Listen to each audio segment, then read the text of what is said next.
Hi, my name is David, and today we are playing a game of Once More Into the Void, which is a game based on the Firebrands family of games by Vincent and Meg A. Baker. And this particular game, Once More Into the Void, is by Jamila Najadi. It is a game about the crew of a starship coming back together for one last job, based heavily on things like Star Trek Picard and Mass Effect 2. If you check out the episode before this, I did a full spiel, so you can learn more about it there. The game is currently in Kickstarter. There'll be a link to that below if you're catching this up roughly contemporaneous to when it's going on. This game is being run as part of the Gauntlet online gaming calendar, which is a place where you can sign up for online games, much like this one. You can find out more about that and everything we do at the website at gauntlet-rpg.com. Again, there'll be a link to that down below. So I think what we will do first is we will just quickly go through, introduce ourselves, introduce our characters, and then we'll sort of pick up with the game where we left off last time. So this game is obviously a GM-less game. I am facilitating, but not running, as it were, this game. So I do have a character in this game as well. So I'll start off with myself today. So yeah, as I said, my name is David. I use he, him pronouns, and I am playing the captain of our crew, Hephaestion Stern, who uses he, him pronouns also. Hephaestion Stern was a former captain under the hegemony Star Navy, from a kind of noble family within the hegemony. We see, though we haven't learned much about his past yet, he always has a sort of haunted look. He's stubborn, but he's got a kind of calm, soothing voice, look that can kind of skewer people in place, and he always wears black gloves that hide secrets. So next, Joe, if you'd like to introduce yourself and tell us a little bit about who you're playing. Hey everybody, my name is Joe. I use he, him pronouns. Today I'll be playing Paul Smiles Provost. Smiles is the former engineer that was working under Captain Stern back in the hegemony days. Something that happened when they went on their last mission went sideways, and as a result, Smiles has been on the run for the past several years. When we found him, he was working as a dock worker. And he and the captain happened to get into a bar fight, which is like bringing them back to the old days. Even after all of these years, Smiles is still very pragmatic and capable, but also enigmatic. Smiles does not play with his cards up on the table, as it were. And he's still, after all these years, he has tattoos that command attention. And a very musical voice, and a weapon that doesn't work as intended, which I sort of made into a malfunctioning laser sword. We'll see how that plays out in the rest of the game.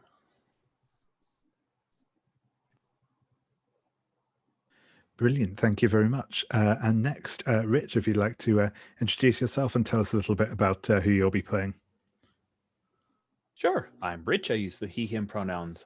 I am playing the Broken, who is Kodo Selwick, also uses the he, him pronouns. He has arresting eyes, a weapon always at the ready, hair pulled up in a complicated fashion. He's known for being sarcastic, gifted, but also brooding. And Kodo is, we don't know because we haven't had a recruiting scene with him. So we'll figure that out as we get there. Brilliant. Yeah, thank you very much.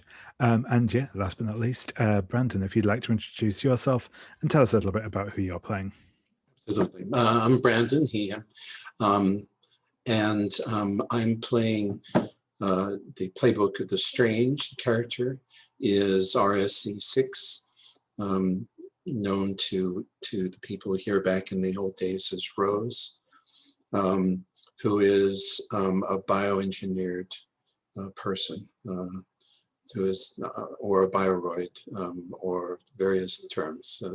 Her pronouns are she and, unfortunately, it, which has been used often enough in her presence that she doesn't mind. Brilliant. Yeah, thank you very much.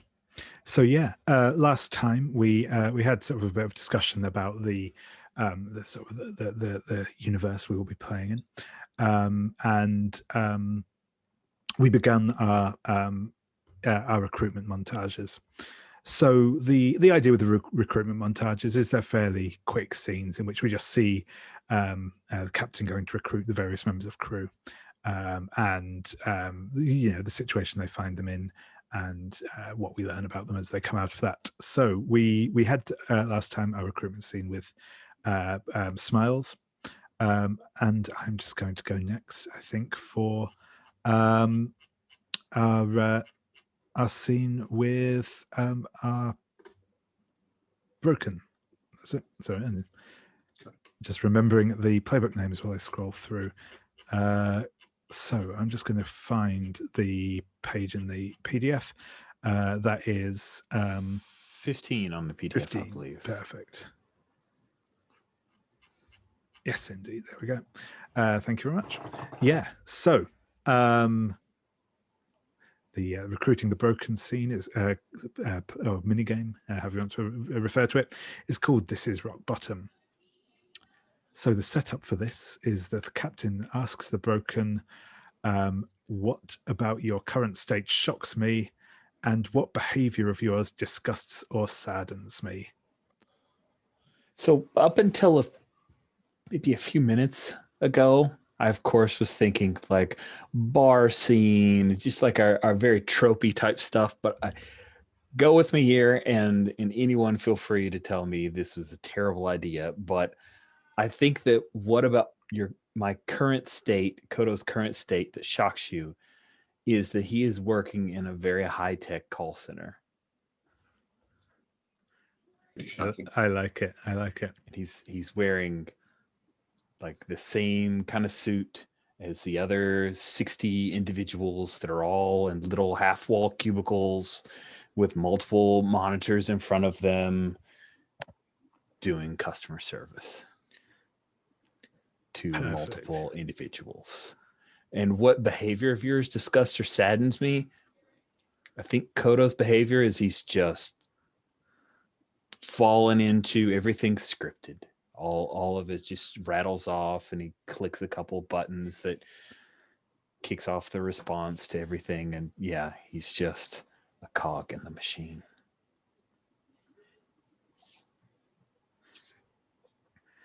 Awesome. So yeah, you then get to ask me a couple of questions. I do. The broken asks the captain, what evidence of our time together do I try to hide from you? And what weakness of mine do you exploit? Ooh. So I think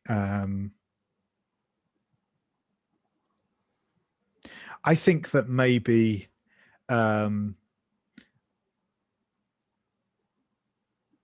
seeing, yeah, you know, this like futuristic sort of, yeah, call center type thing, but I'm still getting that kind of idea of the you know, like sort of cubicle farm type thing. So you have your little desk with that's fairly impersonal, but I think maybe Kodo has like a you know, just a couple, nothing like extravagant in terms of like desk decoration, but I think he's maybe got like a couple of hollow pictures on there, and one of them is like a picture of the crew all together on shore leave somewhere.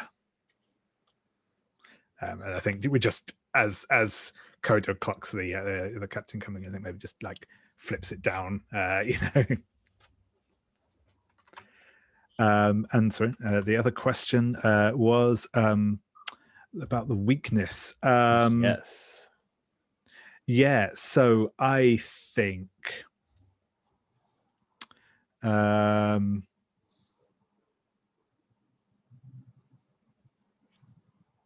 I think it is that, you know,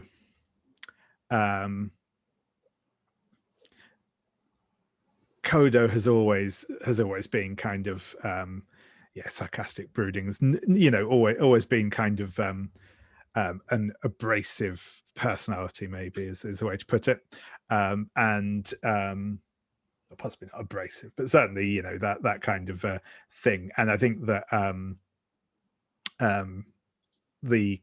I think that Hephaestion knows that about him, and knows that this job is not, you know, certainly not a place that the old Kodo would have been able to deal. So I think the way that we see kind of the captain exploiting this is he will just sort of come up and at first just doesn't say anything and is just kind of standing behind Kodo, as he knows just his presence is gonna start irritating Kodo, and he won't be able to keep that out of his voice on the phone, I think. And Kodo has on like these VR goggles, but a bunch of other monitors, and he's quickly moving, manipulating with his left hand and selecting various options. And he actually tries to finish out a call, tries an upsell, and has a couple of overcoming objections options that pop up, and he selects one. And we can tell that in the reflection of one of the monitors, because it's cheap monitors, they're actually still made out of glass, we see Hephaestion Stern. And there's a point where he just pops to mute. What, Stern, what are you doing here? How did you even get in here? Well, I still have a little bit of pull that I managed to sweet talk the security guard. But I was looking to have a little chat with you, Kodo, if that's okay. And he's going to sort of pull up one of the you know, one of those sort of random chairs that just sort of accumulates around the sides of the room. A flick gesture, and this little calendar pops up, and you see this little clip icon. He says, "Okay, I got a break in 17 minutes. Hope you're patient, Stern." Of course, Kodo. I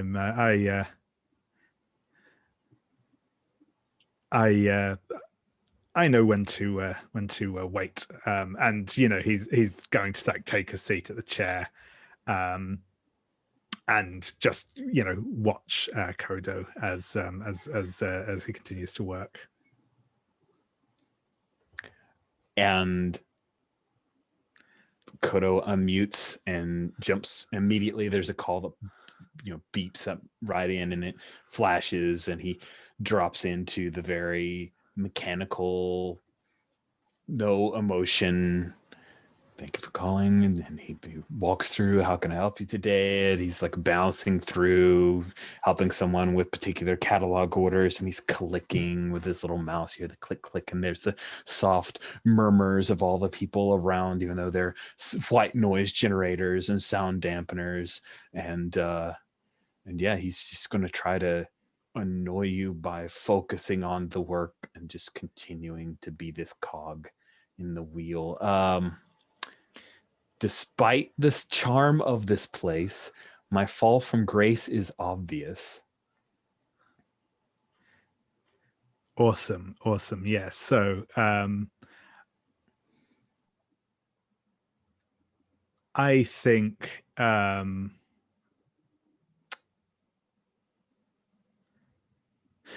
going to go, and we both pretend to not see it and lie to each other bravely. And I think there's just that moment where this you know, you've just come off of one call, and I think Hephaestion just says, "You know, you're surprisingly good at this, Kodo. I never picked you for customer service work, but maybe I was underselling you all this time. You seem to be getting along well here." Yeah. 3 more months and I qualify for a 4% upgrade in my salary, not counting bonuses. Well, that's certainly not to be sniffed at, not at all. And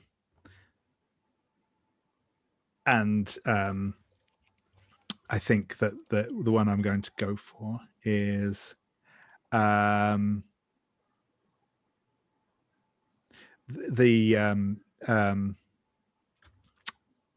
think, yeah, sort of leading directly from that, I'm going to say one of us offers something of incredible value to manipulate the other, and I think after the next call, I think Hephaestion just leans forward and says, "Of course, I'm putting together another job. This one is being funded off the books, shall we say. And, well," he sort of taps the desk. "I don't know quite what the pay scales are like here, but I think you'll find the terms very generous."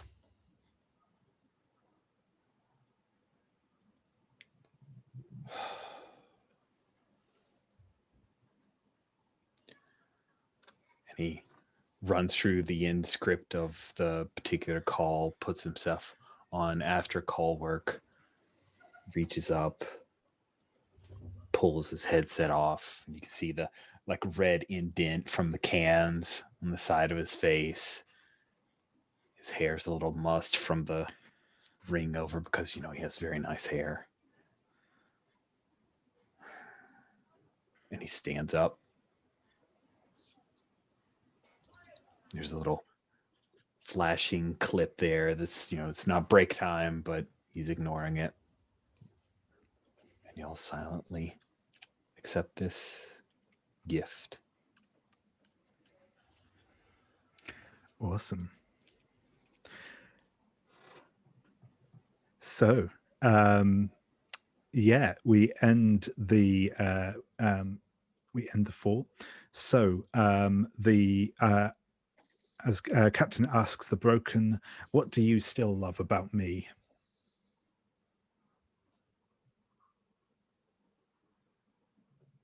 What Kodo still loves about Stern is that Stern went out of his way to come to Kodo at the ugliest place that Kodo's ever been and dealt with him with respect, and he loves that. He's not sure he deserves it anymore.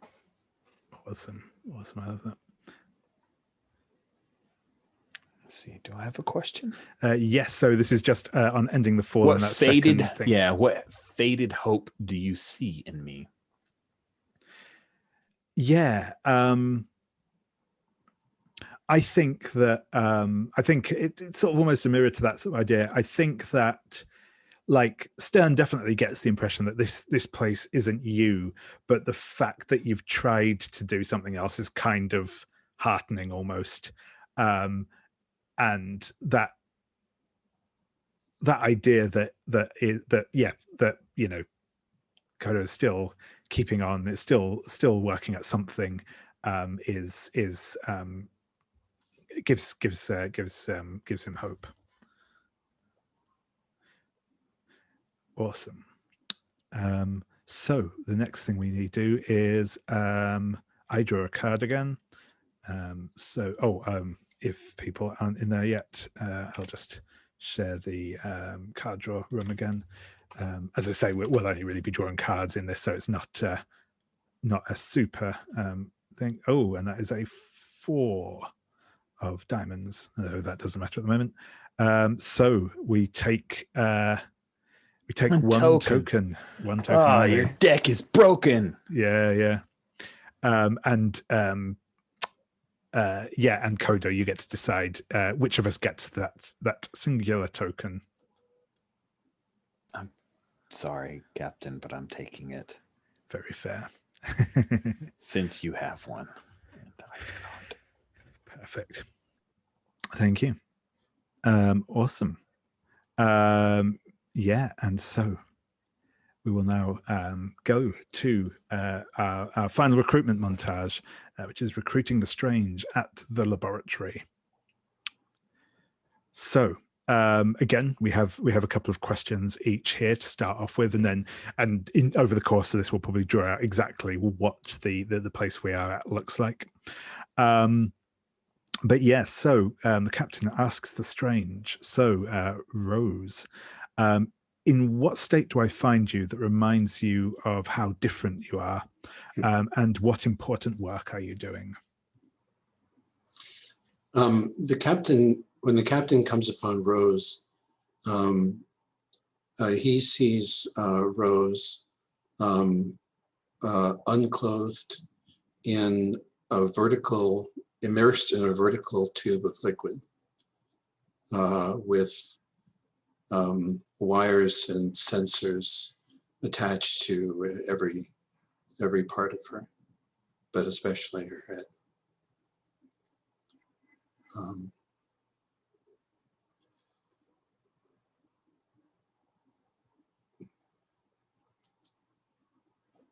And the important work that she's doing, I mean, I can tell you in dialogue, or I can just say them. Which do you prefer? Yeah, no, I'm cool for that dialogue. So I think maybe as Stern steps in, it just sort of says maybe there's one of those little intercom button sort of things on the to communicate within the tube, and just says RSC6. I hope I am not intruding.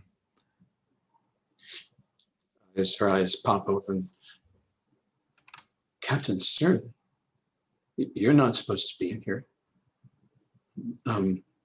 This is a cryolab. Professor Farkas would be very unhappy to have unscheduled visitors here.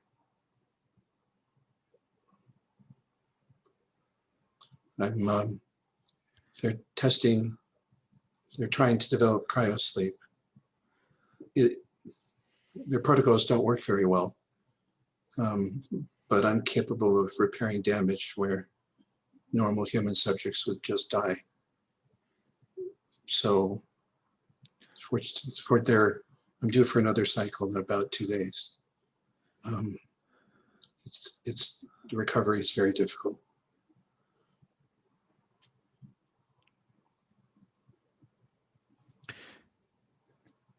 So why are you so relieved to see me?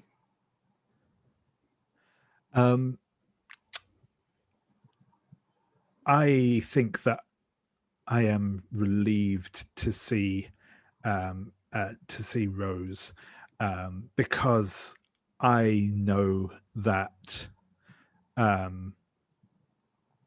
that Rose has both scientific knowledge and physical capabilities that will be vital for our mission, and also, but on top of that as well, I think there is a feeling of relief that while this is maybe the work that she's doing is kind of not the most pleasant at the moment, that she has kind of found a place where she has some a purpose and work to do. Purpose. They'll always find a purpose for me until they destroy me. The laboratory bought my contract from the Prentice heirs. Jacinda would never have loaned me to an operation like this, but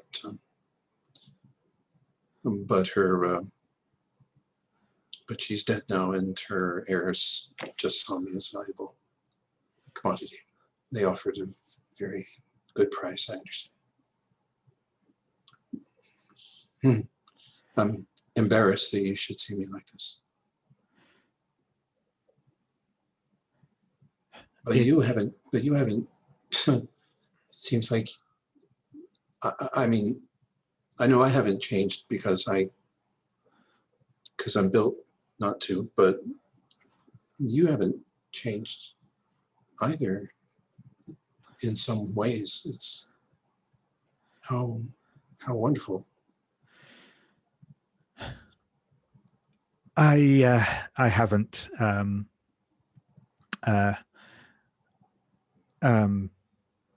Rose, I haven't. In some ways, it's certainly true, and in one of those ways,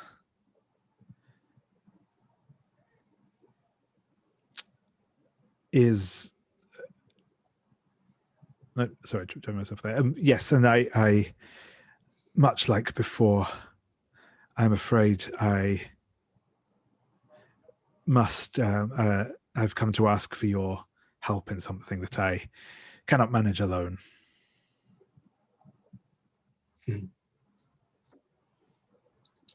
Must be pretty important for you to come in here.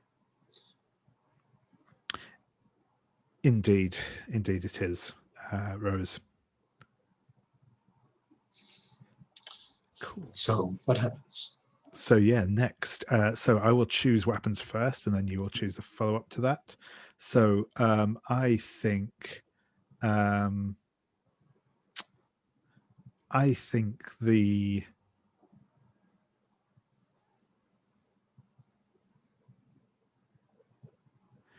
actually, yeah, that does make sense with the framing we have so far, that someone comes in and treats the strange like they are less than human. So I think this is, yeah, maybe the doctor arrives and is sort of angry at the intrusion and snaps at Rose. Yes, it probably says, and you, what are you doing? Stay away from it. These are delicate experiments. Rose immediately apologized. I'm sorry, Dr. Farkas. I'm sorry, Dr. Farkas. It's I didn't solicit this, and I apologize. This is I mean, actually, she doesn't say didn't solicit. She says I'm sorry. This is my fault.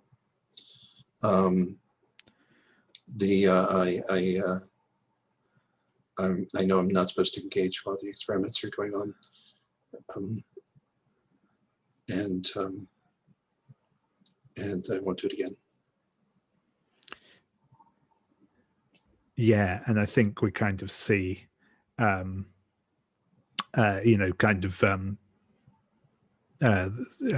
Stern's sort of like gloved fists, sort of gloved hands balling up into fists, as he sort of says, I would rather you did not address Rose as merely a tool, Doctor. I have come here as I require her assistance. But we can kind of clearly see, like in his face, just that discomfort at the what's happened.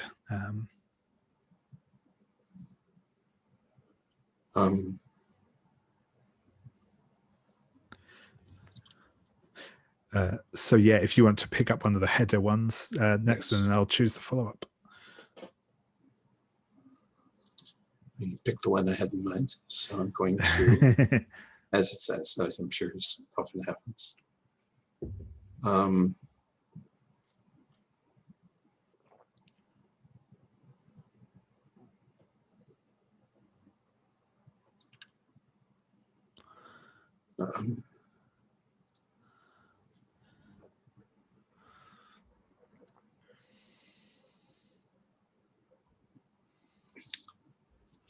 I'm going to pick a mysterious entity tracks us down and demands the strange come home. And it's a voice comes over the intercom. RC6, activate protocol C26 Alpha 35, Mark.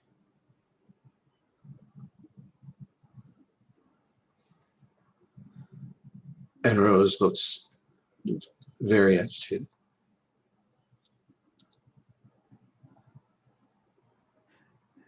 Yeah. And I think the response I'm going to go for is one of us finally admits to knowing more than the other, begging forgiveness.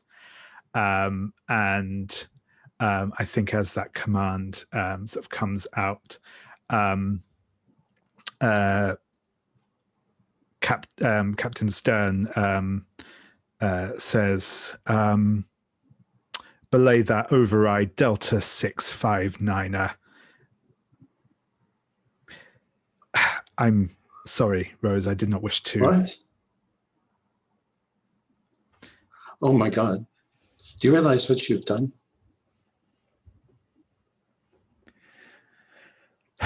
I'm sorry, but I need your help. I do not like using the inbuilt commands, but this is important. Yes, sir. I guess it is. She wipes her eyes with one hand, and then you see her yank the leads loose on both arms. And the last part of the scene is she pushes on the vessel and it shatters from the inside, and it slowly, and then it cracks appear and the whole thing shatters.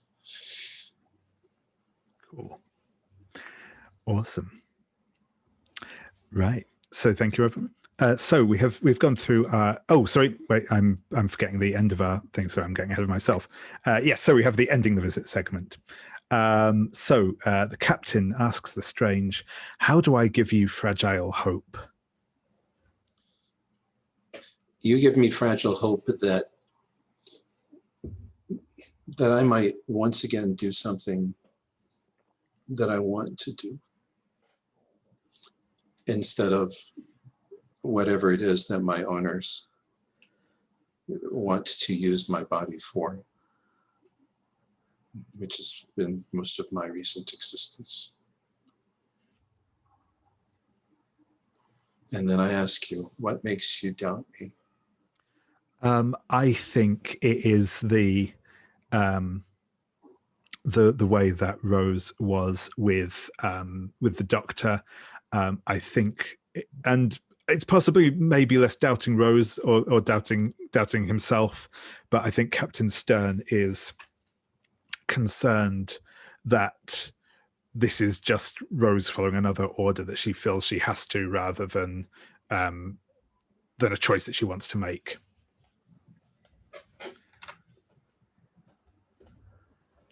Awesome. So I will draw a card. And that is a 10. Hey, about time. So, yeah, 3 tokens. And again, you get to choose how to split those up. Well,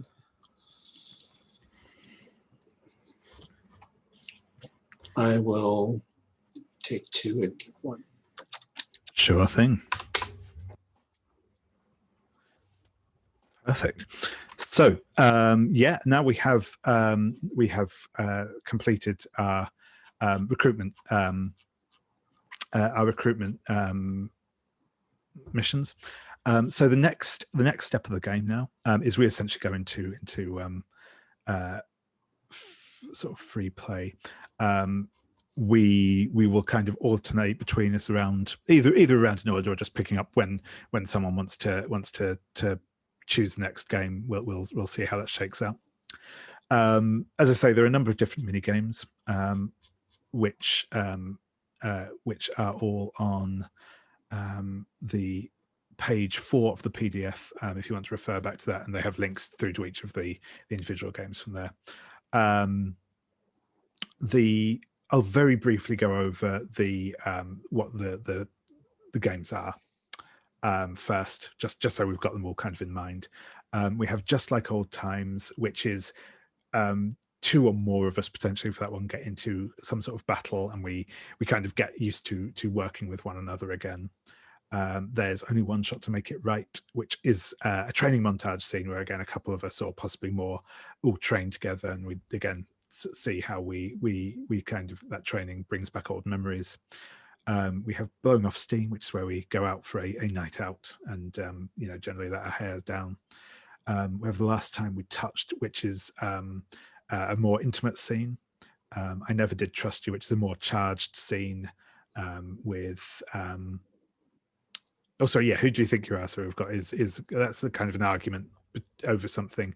I Never Did Trust You is the one that can lead to potential betrayal. That's a very, very intense kind of disagreement, more so than Who Do You Think You Are?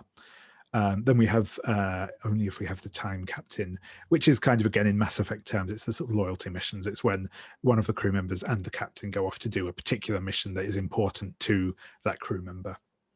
And then we finally have Once More Into the Void, which is the final mission. So as I kind of touched on earlier, in general in a game of this, the idea is that we'll each do at least 2 of the mini games each. And then from that point onwards, we can pick the Once More Into the Void mission.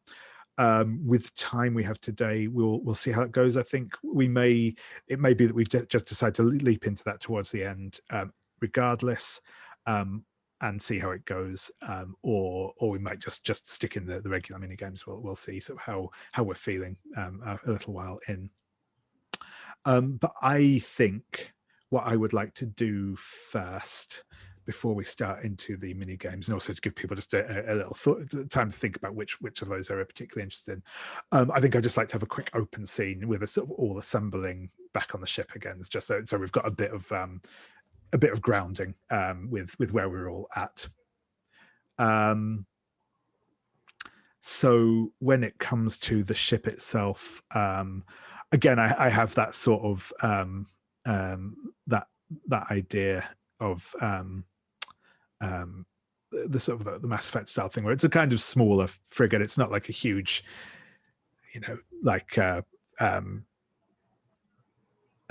battleship style thing. It's more of a kind of smaller, stealthier craft, special forces type of thing. But yeah, I'll just go around and ask for everyone to give kind of one detail about what you see as sort of we come back onto the ship, and then we'll just get into a little bit of like open play to start with. So yeah, Joe, I'll come back around to you to start with. So yeah, what sort of one detail you'd like to add about the ship, what we see as we sort of come aboard again? A detail of the ship.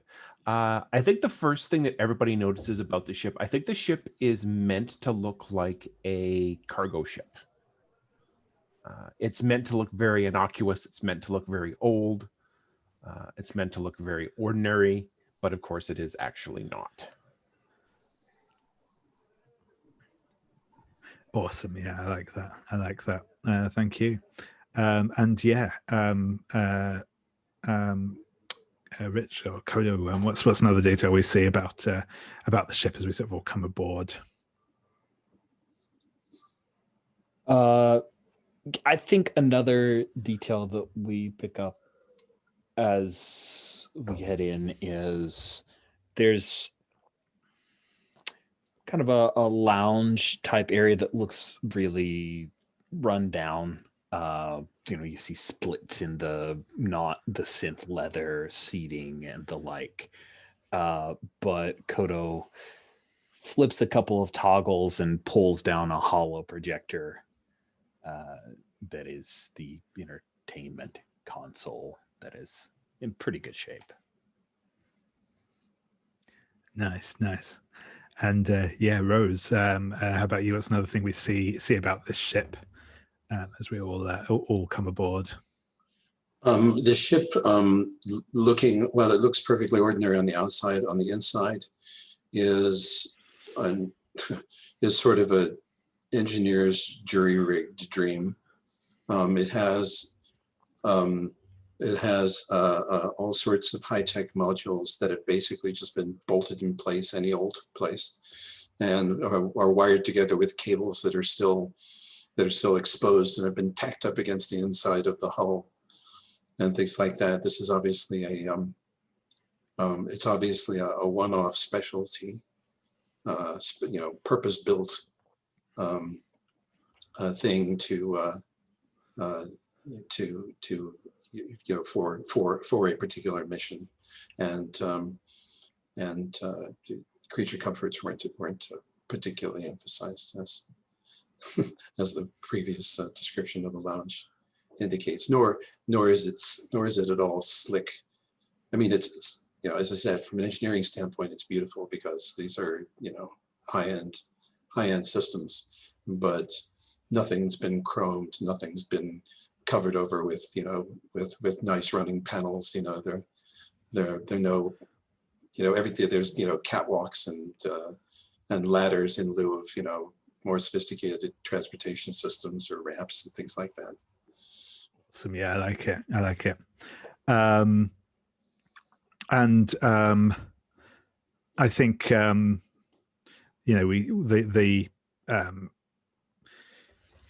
as everyone comes aboard, Captain Stern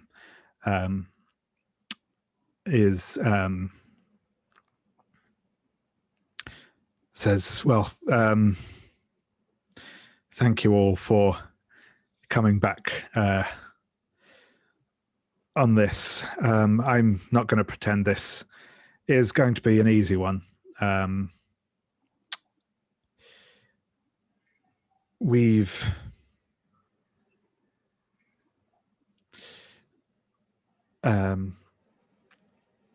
had reports of a new technology in the hands of warlord. I can't remember if we actually gave them a name last time. If we did, I didn't write it down. So warlord Cryos in the outer fringe. If we are to be believed, this new technology could be a turning point, a pivotal object that could bring war across the hegemony and beyond. We need to get in there and stop it before it can be turned against us or anyone else. We know how this goes. We can't expect any backup once we're out there. We're in this on our own. I'm sure you all have lots of questions, but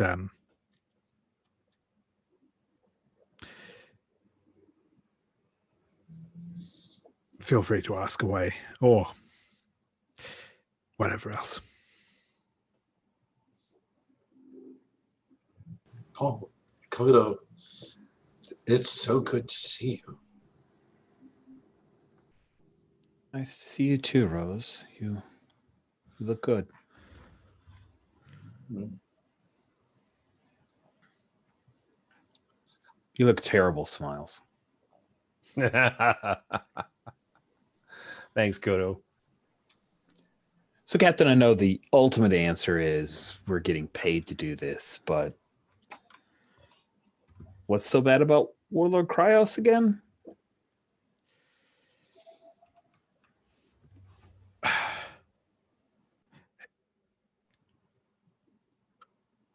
He is dangerous, powerful, arrogant, the usual. And more importantly, believes that he can bring the hegemony under his control with this new technology. Whether or not he could, I couldn't say, but just the trying will be dangerous enough. And he kind of at this point he actually takes like he'll kind of lean back against sort of a one of these like metal railing bits, but over sort of a little drop off in a slightly more relaxed pose from his usual sort of attention. He says, "And honestly, there are some factions within the hegemony that would welcome him, others that would take what he has." So the ideal situation would be we take away this new tech so he can't go any further, but we don't cripple him enough that the hegemony can take over. Certainly, my key concern here is getting this technology out of his hands and ideally out of anyone else's as well. New tech to play with. Do we have any details on the new tech? Limited. I've forwarded. I'll forward what we have to your data slate. It's wormhole technology. Seems to be advanced. Oh. Collapsar material. Dangerous. Leave it to the crazy people on the rifts to play around with wormholes. Quite so. Oh my God! They think they can weaponize this. Have you seen page 506? I haven't even started it yet, Rose. So I'm going to know. I'm sorry. I forgot. I'm sorry. That's impressive. I didn't think of that. That's a good idea. Yeah, we'll look at that later.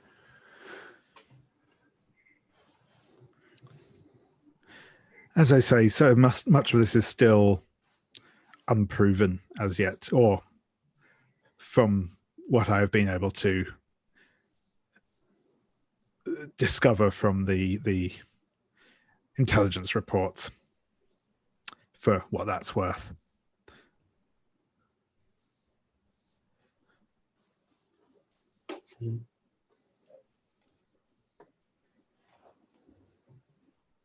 I'd forgotten your voice, Paul.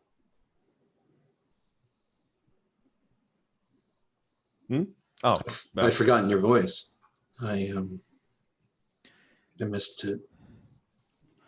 Oh, thanks, Bolts. It's nice seeing you too. You're looking good as usual. I'm incapable of not looking good. Oh, bummer. Did they? I kind of go over and like bang on like part of your chest. Did they upgrade this? I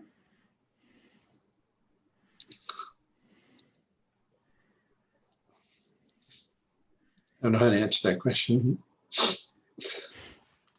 We can always check it out later.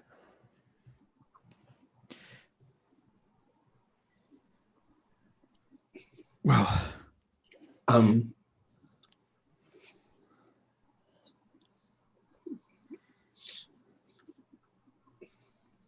Kodo,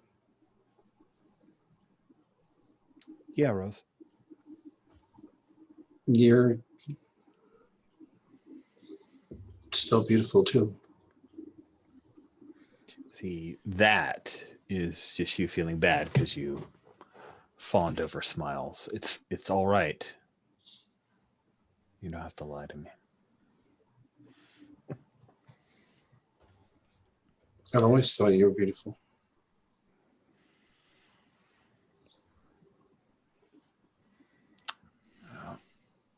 You should follow the maintenance protocols, Rose.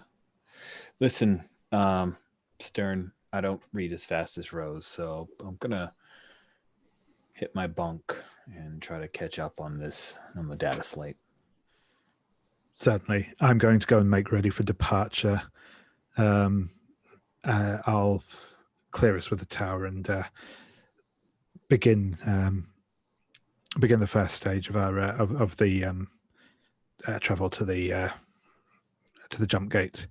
We've got a couple of stops to make on the way, and with that, Stan will kind of get up, nod acknowledgement to everyone, and head off to the cockpit. Miles, rather surprisingly, straightens up and actually does the very formal salute as the captain leaves. Drops. All right, where the hell can I get a drink on this bucket of bolts?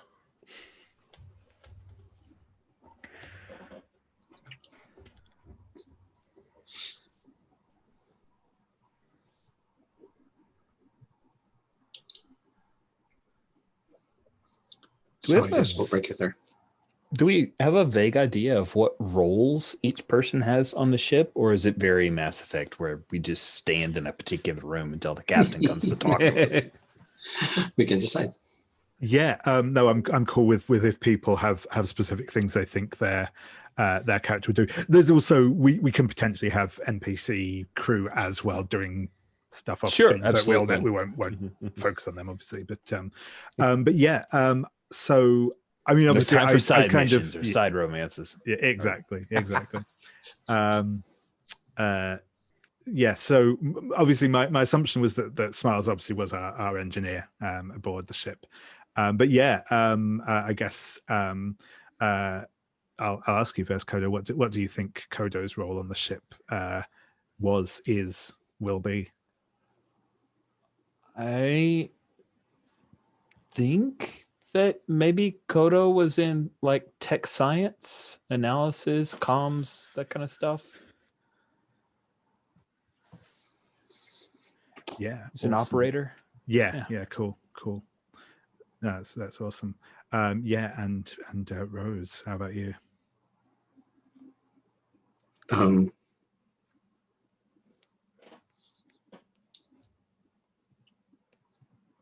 I'd say that Rose's sort of default occupation is pilot. Yeah, awesome. She has super fast reflexes.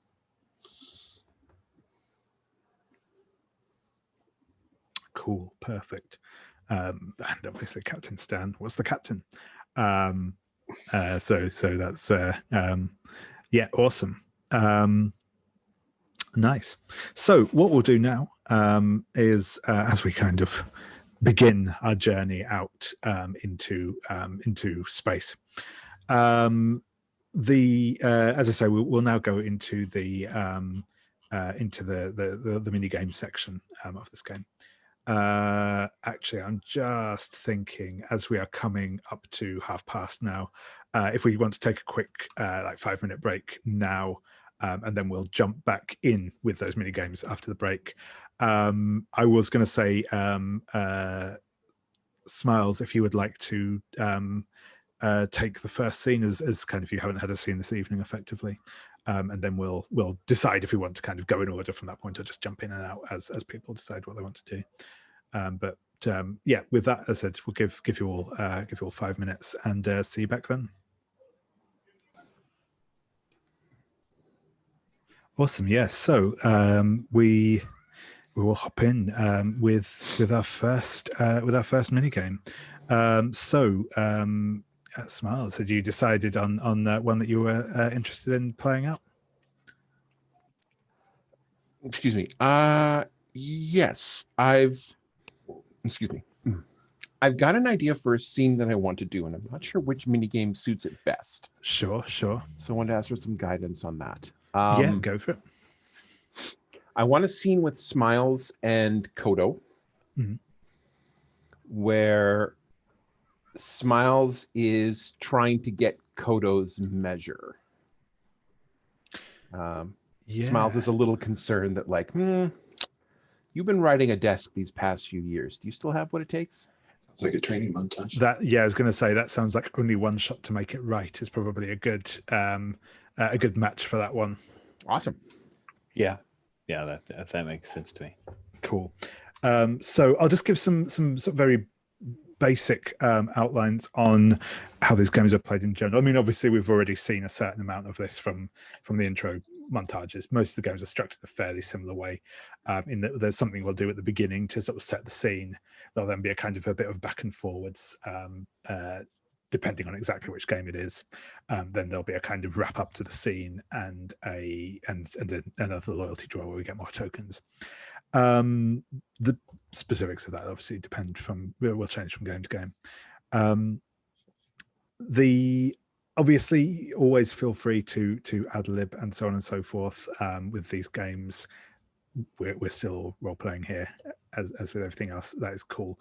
Though it is useful to kind of try and keep on the same thrust as what's sort of like laid out in the game, just so that we're kind of what's the word I'm looking for? So that the structure is helping us essentially there. Obviously, like I said, we can always feel free to break and improvise and do whatever else. Anyway, that isn't a problem. But the games themselves work kind of better if we sort of try and keep an eye on the steps of it as we go through, essentially. The other thing as well that's I think it's always important with all these Firebrands games, and this is the same as any other. If at any point if at any point like you're kind of struggling to come up with a response or anything else, you can sort of just use one of the prompts on there verbatim, just read that out and do that for your move. That's absolutely fine. That is what they're there for. So don't feel kind of, if you feel pressured, I'm sure all of you are, will be more than fine with it. But that just so you're aware, that is always an option available to you. If you feel like you're kind of bouncing off of that, I need to try and think up something original, that's fine. You can just use what's there. That's perfectly cool. Also I like the Polaris for the ship. That's cool. Perfect. So yes, with that, I'll take us through this first one, and I'll be able to shut up for a bit, which will be nice for me and everyone else, I'm sure. So, so for only one shot to make it right, this one is everyone plays. Everyone decides how they are training and what circumstances led to the training. During the montage, anyone may ask for details about the locations, relationships, or circumstances. So we'll just take that back actually to you, because I personally had forgotten about that. Are you still cool with going ahead with this game, or would you prefer like one of the ones that's more explicitly aimed at a one-on-one scene with Smiles and Kodo? Smiles? No, I like this one. Cool. Yeah, I like this one. I'm getting an idea of what to do here. So yeah, let's do this. Perfect.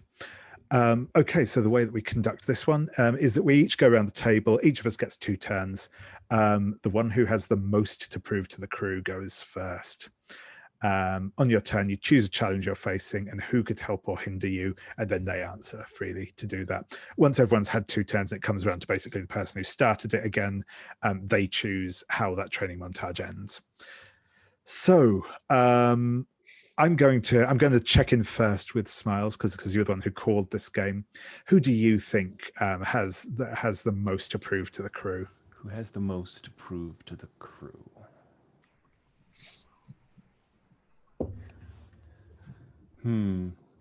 Kodo is the broken, and I don't see the broken having a lot to prove. I think the person who feels like it's honestly a toss-up between the captain and 6. I think just to make it interesting, I'm going to say that at this point, Captain Stern has the most to prove to the crew. Very fair, very fair. Cool. Which means that I will start. So again, you'll see the challenges down here.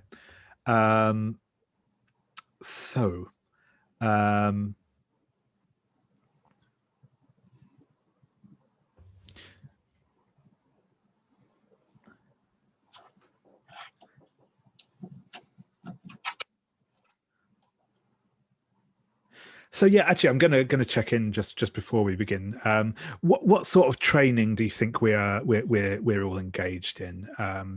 is this kind of like, are we doing sort of unarmed combat training? Is there's some sort of simulator? What do people like the idea of? I like the idea that we're running some kind of battle simulation Sure. in the ship itself, Yeah, or in cool. something like the ship itself. Yeah. Space danger room. Yeah, Yes. exactly. Yeah, cool. Yeah, no, that's cool. So yeah, Doesn't mean we can't end up, sparring during the course of it. exactly. So yeah, I think I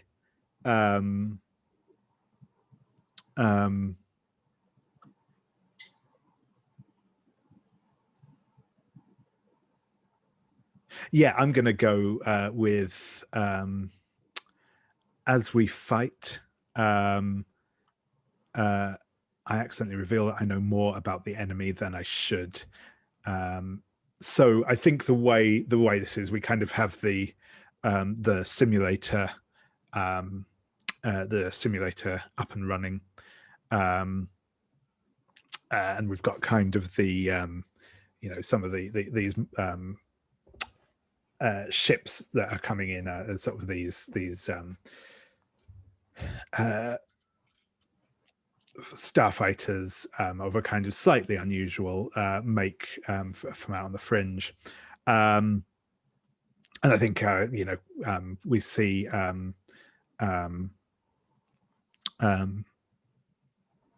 that the captain kind of calls out. They'll be coming in using X formation. Keep them covered. The shields are flimsy on these particular ones. We should be able to drive them off. And I think I'm actually going to throw that over to Smiles, and I think that you're familiar with a lot of starfighters, and these are of said quite unusual design, and it seems unlikely that I would have encountered them previously. So do you let me no, sorry, reading the wrong one. Do you confront me and demand answers, or do you pretend nothing happened, and why? I'm going to pretend nothing happened, but there's definitely a moment. Again, I'm thinking about this as a TV show. I'm definitely thinking that there's a moment like after you say that we focus in on Smiles, and Smiles very obviously like drops out of the simulation for a bit and like very blatantly looks over at the captain like, and then shakes himself and goes back to what he's doing. So there's definitely like a Smiles will remember that. Awesome.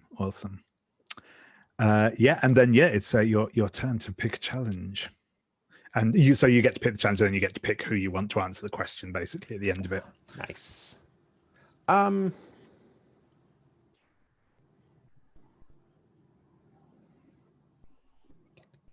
So I want to choose, I ask you to spar and I go harder than I intended. And what I want this to look like is, because Kodo is running ops on this, right? Yes. Yeah, okay. So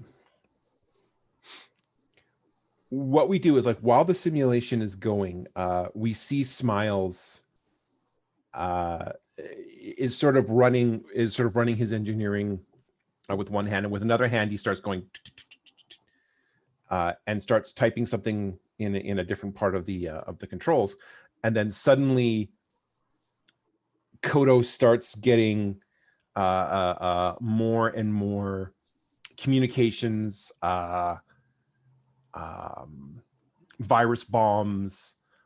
Basically, Kodo as the operator is starting to get a denial of service attack. So this is, so rather than like sparring physically one-on-one, I'm trying to push Kodo to see if he will break. I see. And the question is, do you keep up with me and disarm me, humiliating me, or do you take the worst of it, leaving me guilty? Why?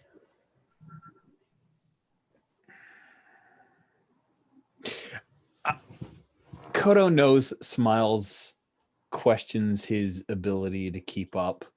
So, yeah, being the smartass that he is, he's going to keep up with Smiles and then disarm him. Like, there's a denial of service attack, but within the denial of service attack, I've got several proxies that are kind of sliding in around you. So while I get bumped out of the system, you're hit from 4 different arenas, and it's kind of humiliating because they're all meme-faced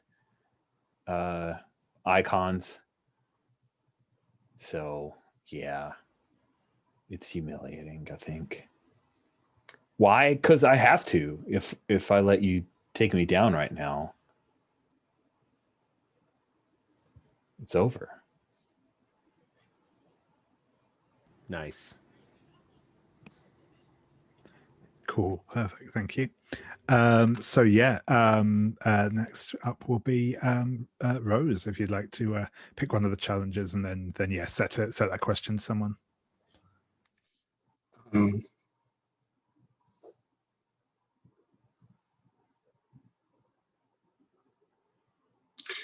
I'll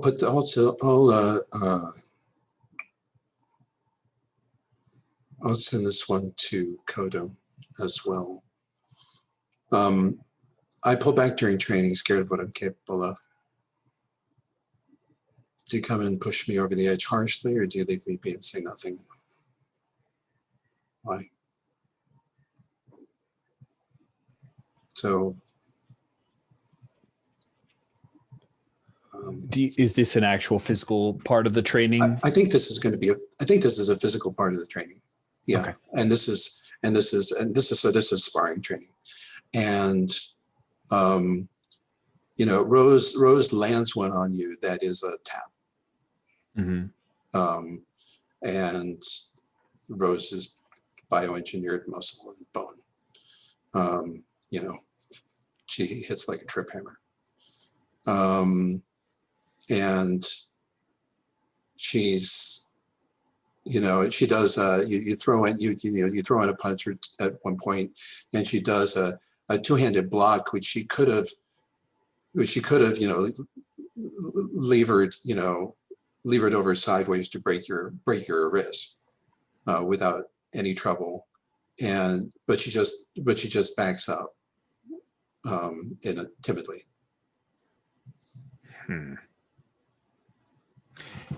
Yeah, I think after several passes, Kodo realizes that Rose is holding back, but he also isn't getting pantsed. So I think he's gonna leave you be and say nothing right now, because he knows when the moment comes, Rose will step up.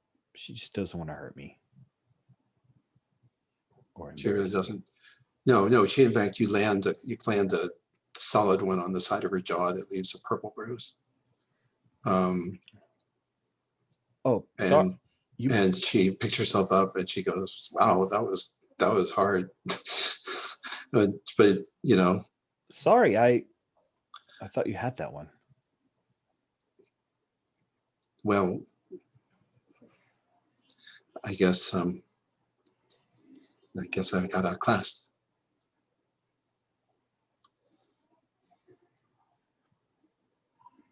What's going on?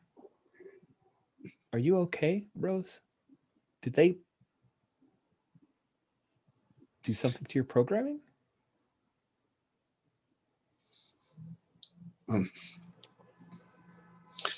Yes.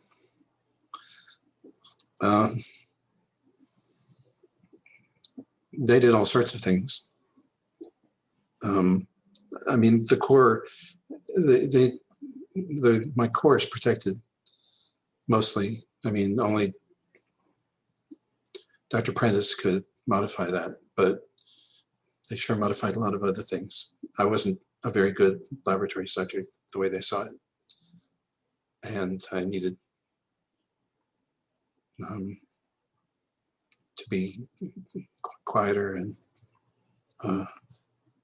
show less initiative.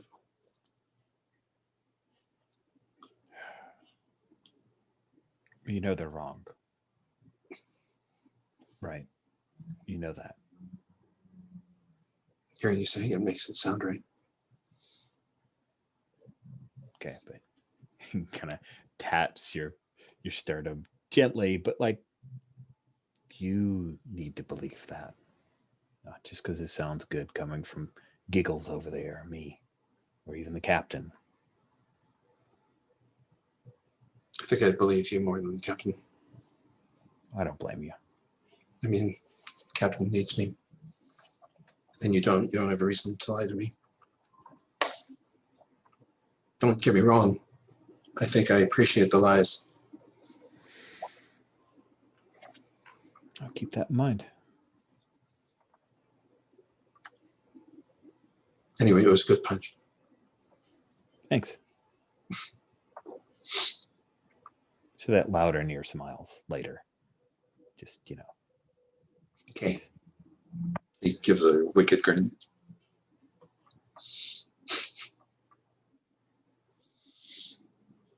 Okay. Perfect. So yeah, Rose, then, if you would like to, sorry, not Rose, Kodo. Did I go in the wrong order? I did, didn't I? Ah, well, You did. it matters everyone not. has now gotten a turn. It's all good. I'm not worried about it. Cool.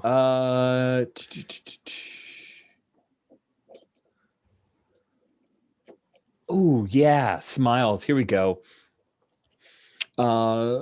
At one point, we're doing a little bit of firing range training, and I've got a couple of my weapons up, and I modify the weapons, and you immediately have a good idea of how I could push the equipment. Do you patiently teach me how, or take over brusquely, and why?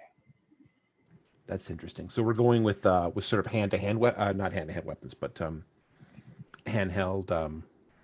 Yeah, I like broken nail fighting Rose, so I'm gonna try out my shooty shoot weapons. Oh, heavens to Murgatoy.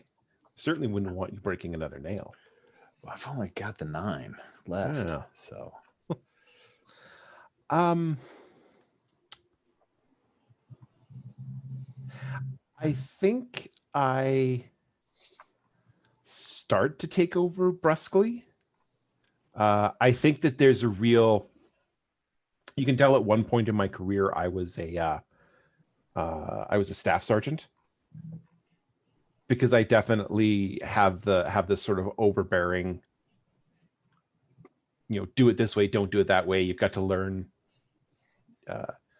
But then after like a second or two of that, I very deliberately switch into like,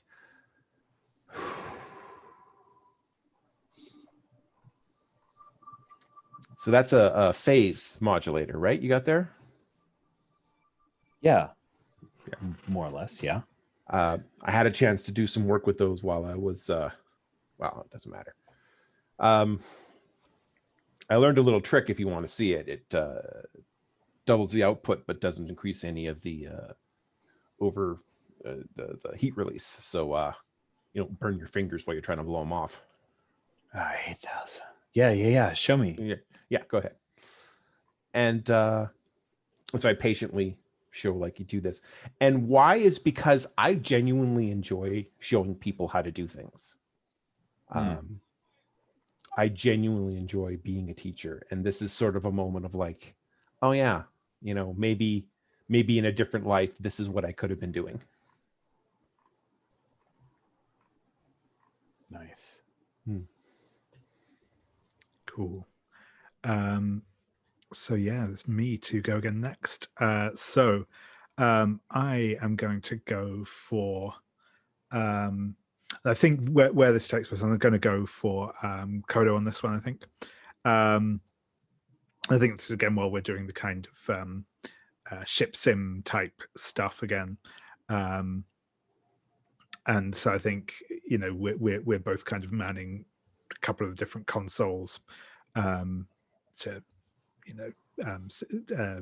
different command and sort of communications sensors consoles. That's what I was looking for. And I think something about this feels too much like old times. This is we're kind of getting into our old groove, and the old shorthands coming back, and just the fact that we both, we just know how each other work, sort of thing. But the question for you is, do you start happily talking about the past with me, or do you open up old wounds, and why?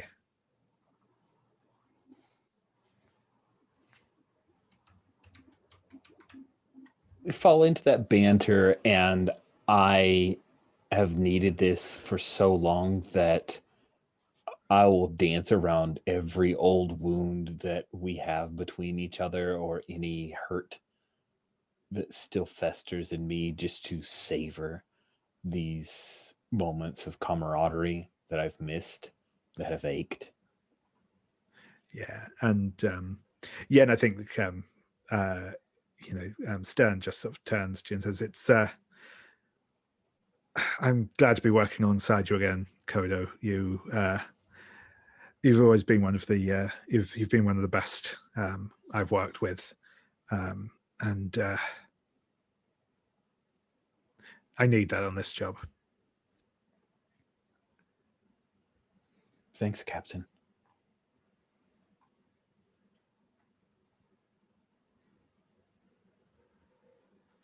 Awesome. So next up, I think, is back to Smiles. So I'd like to do something with 6, if that's okay. With Rose. As we fight, I accidentally reveal that I know more about the enemy than I should. So I think we're doing a...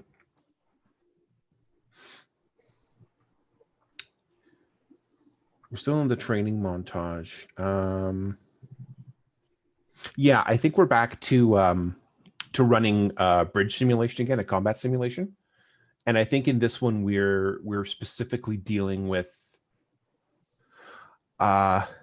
possible ways that the wormhole technology could be utilized and weaponized.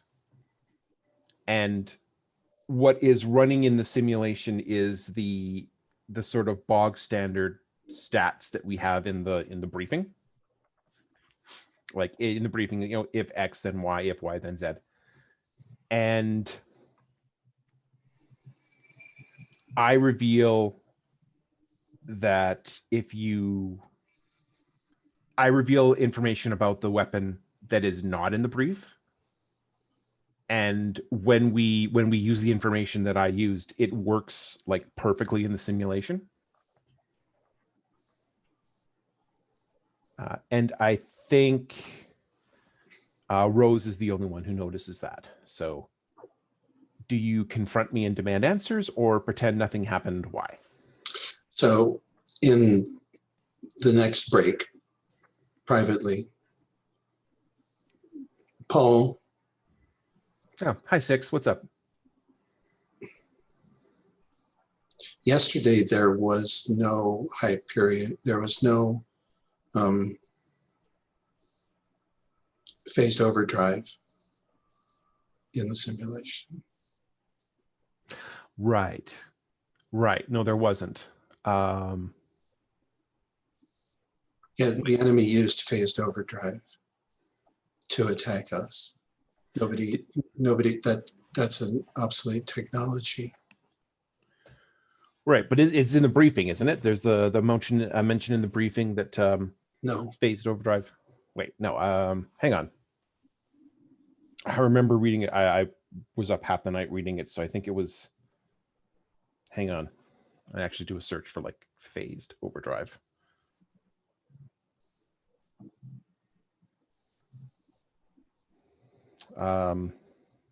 It's a very effective technology, but it's too risky for.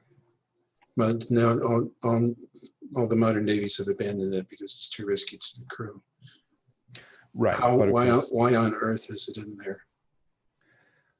You're the only one who could have put it in there.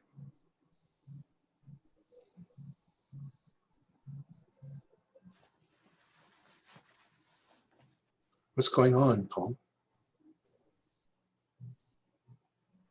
Who are you loyal to, Rose?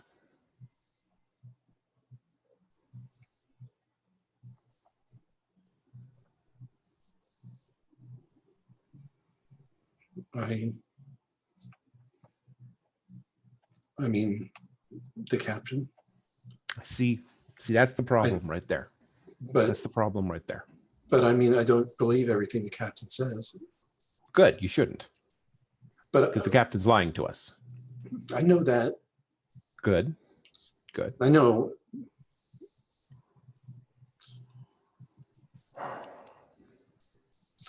Does that matter? Well, yeah, actually it does. It matters very much. Because, look, we're on this mission. The purpose of this mission is to retrieve this technology and stop this warlord from trying to take over the hegemony. Right? Right. Great. Yes. At the end of the day, we all go home, we get a parade, everything's wonderful. And then the people who live under this warlord get to continue living under the warlord, and the people who live in the hegemony continue to live in the hegemony. Well, the weapon's a potential planet killer. I know. And believe me, the balance of power isn't very good, but it's better than that. Yeah. And I don't want this technology in that whack job's hands. But I don't want it in the hegemony's hands either.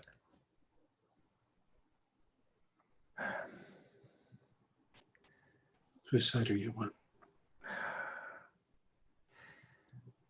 There is a side in all of this, 6, that doesn't wear a uniform, that doesn't have a rank.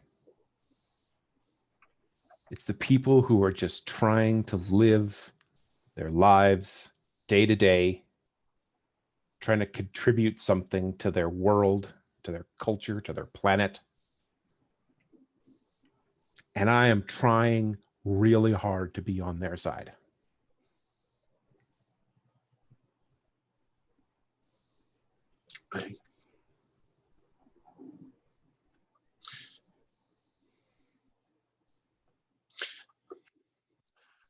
I guess I might try harder to be on their side if I like them very much.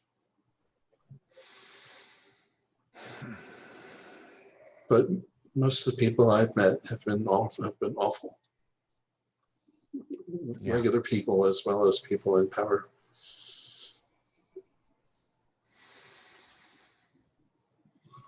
And I don't know what to do with that. I'm trying to be normal. And it's like, I can't be like most of the people I meet. Maybe you shouldn't try and be like most of the people you meet. Most of the people you meet are awful. No, I'll never be. I've been treated. I've been. I mean, you know, I've always been property, right? I mean, legally, right? I'm here. I mean, right? I'm stolen property right now. Wait, the captain stole you? Yes. That's some cojones. Well, it would have taken pretty extraordinary resources to buy me. Yeah, you are an expensive bit of kit for sure. I mean, when Dr. Prentice was alive, Dr. Prentice basically gave me on basically loaned me to the captain indefinitely, and then that was great. But Dr. Prentice died, and like I said, and the captain's making me feel useful right now. I know a little bit of how that feels. Right now, that's better than any other offers. Yeah.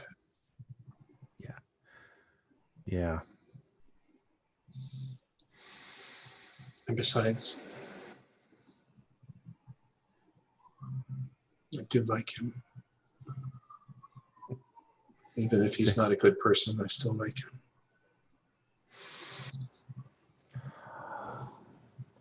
He may not be a good person, but he's better than most. A whole lot better in some ways. Yeah, in some ways. I won't say anything about this. Thanks.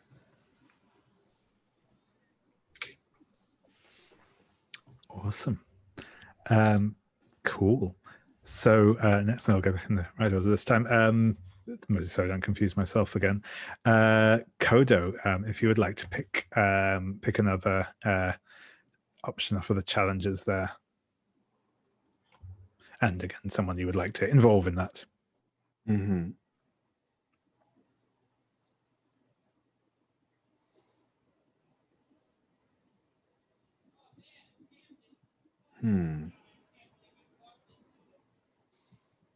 Oof.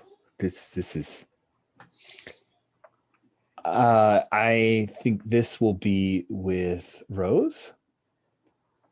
And it's a slight reframing, but I'm tempted to try something experimental and dangerous.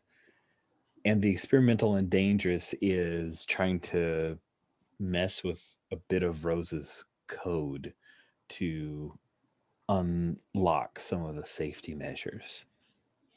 So yeah, I think there's a point where I've got the data slate up, and I don't know if you guys have seen Westworld, but there's that cool bit where you can see like all the decision trees for the actual person that's reading the decision trees, and it's like unfolding real time. I see bits of that, and I see that there are a few options that are like stricken out or grayed and unselectable, and I start just entering real quick, trying to hack the code, Rose, and you catch it, right? I'm being in the open. I'm like, oh, you need more options here. We can fix this. There are too many dampeners here, too many restrictions. They have really messed with your code. Let's get you back to factory spec and then some.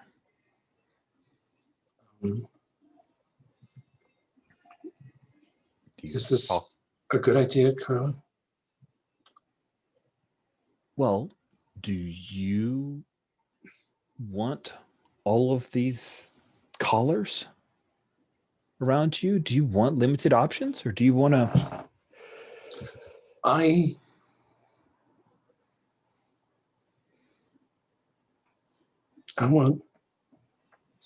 want the same options as you do. Absolutely.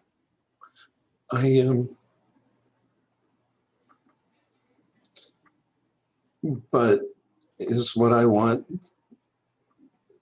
the best measure here? Isn't what I want just part of my own programming?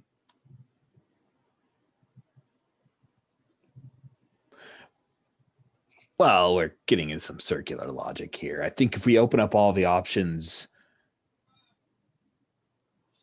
you're capable of learning and doing what you want.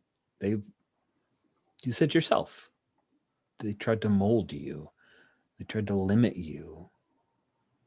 Well, if we're going to defeat this warlord, I was Dr. Prentice.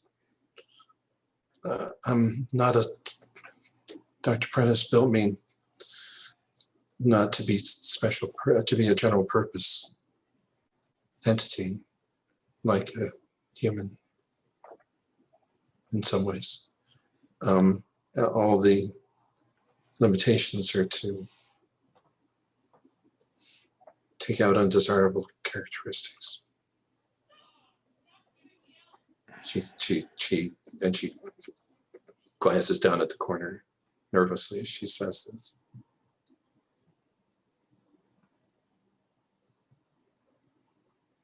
Do you think they're undesirable?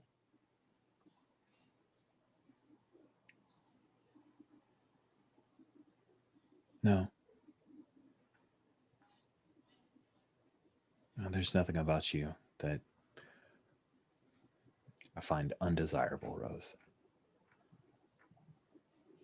This Farkas guy sucks, and he starts just like swiping away and changing all the restrictions on the code. And if you decide to not make these choices, that's your call. I trust you.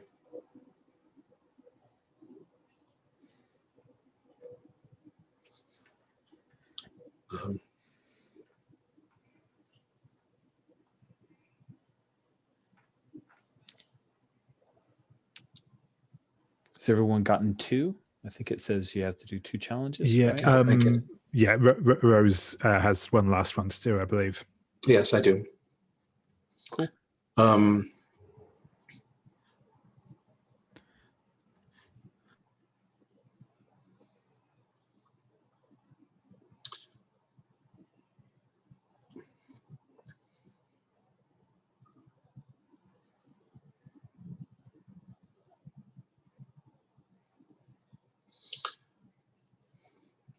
I think I'll involve the captain in this one.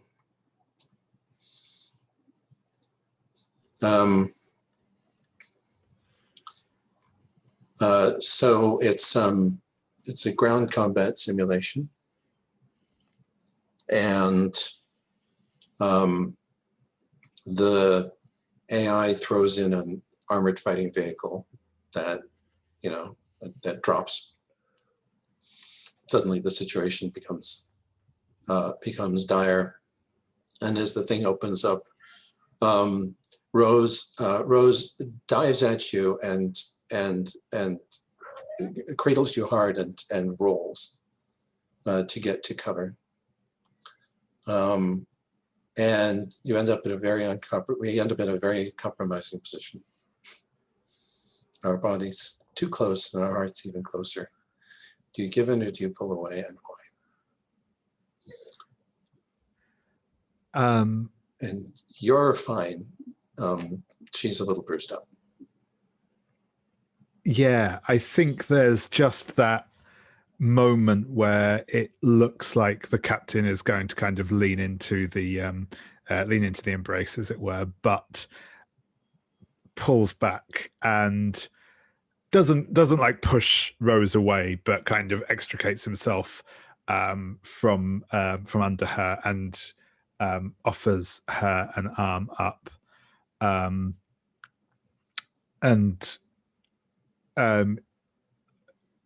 think the reason for this is there's definitely, and Rose can probably pick up on it, there's definitely still some kind of again residual guilt from the whole situation with Rose in the lab and stuff. But he offers his hand and says, "Thank you, Rose. It's only a simulation today, but that's certainly not the first time you've had my back." Almost had your front. Quite so.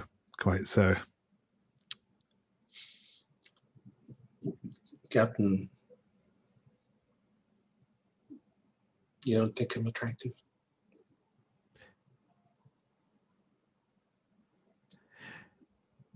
Of course you are, Rose, and I don't mean just the way you were made, but you're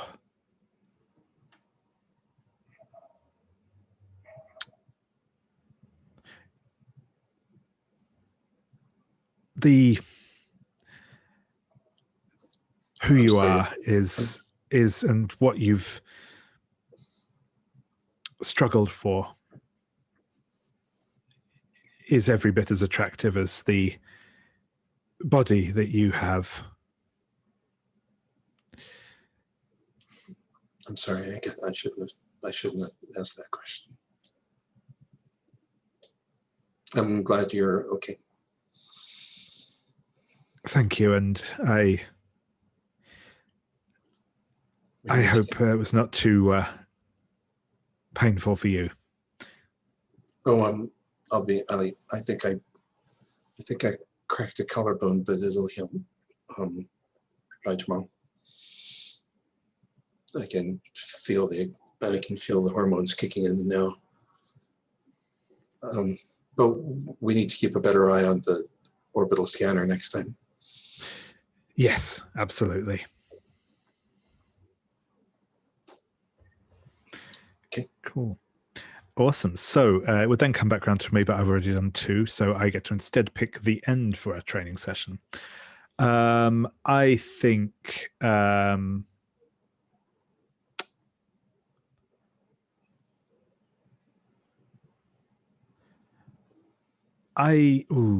couple of these are quite cool. I think I'm going to go with we're too distracted to focus and plant a seed of doubt in everyone. We ask ourselves, can we really do this? Will this be a suicide mission? So that is, I think a couple of those could have fit, but I quite like that one as an ending. There's just a few, I feel like a few of us introduced just a few little doubts here and there, as much as we kind of got back with how we were working together again.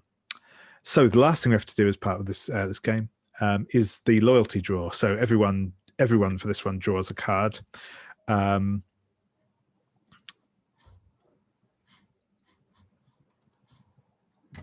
Should we do that one at a time, or? Yeah, can do. Or if you just draw one over to somewhere. So I've got the 7 of spades. That's me there. I've got 3 of clubs.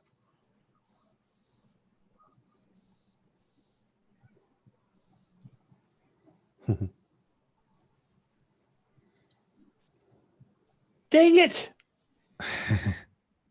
Ooh, so someone has an ace there. So this is the same sort of the rest of this is the same as normal. Well, all of this is the same as normal, but we've not seen an ace yet. So on a 2 to 4, you take 1 token. On a 5 to 8, you take 2 tokens. On a 9 to 10, you take 3 tokens. You get to decide if you wish to keep all of those tokens yourself or give any to anyone else. We'll come back to that in a second. But so the person who revealed an ace, you have to reveal a painful truth about your shared past or reveal a dark mystery that could spell our doom, and you take 1 token.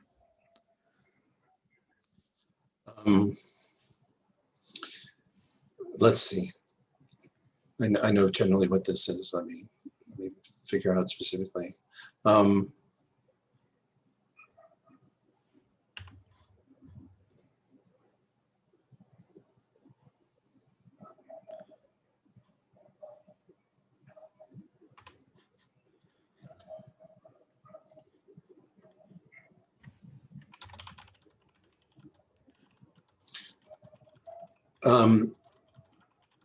So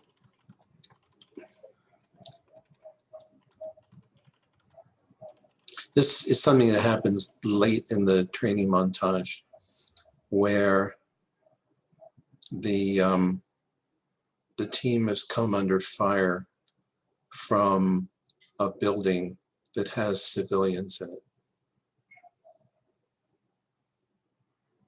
And we're in a bad way. And we're taking, we're losing friendlies, NPC friendlies, in the simulation. And Rose uses a rocket launcher and takes the building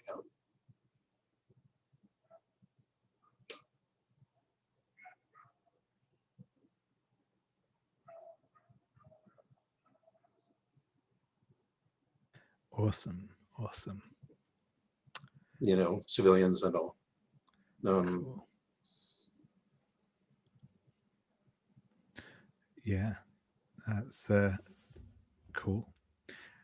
So next, we'll at least choose and start the next game, I think, and then take a break after that. But yeah, so next, if Kodo, if you'd like to pick a mini game you'd like to take part in, and we'll take a look at that.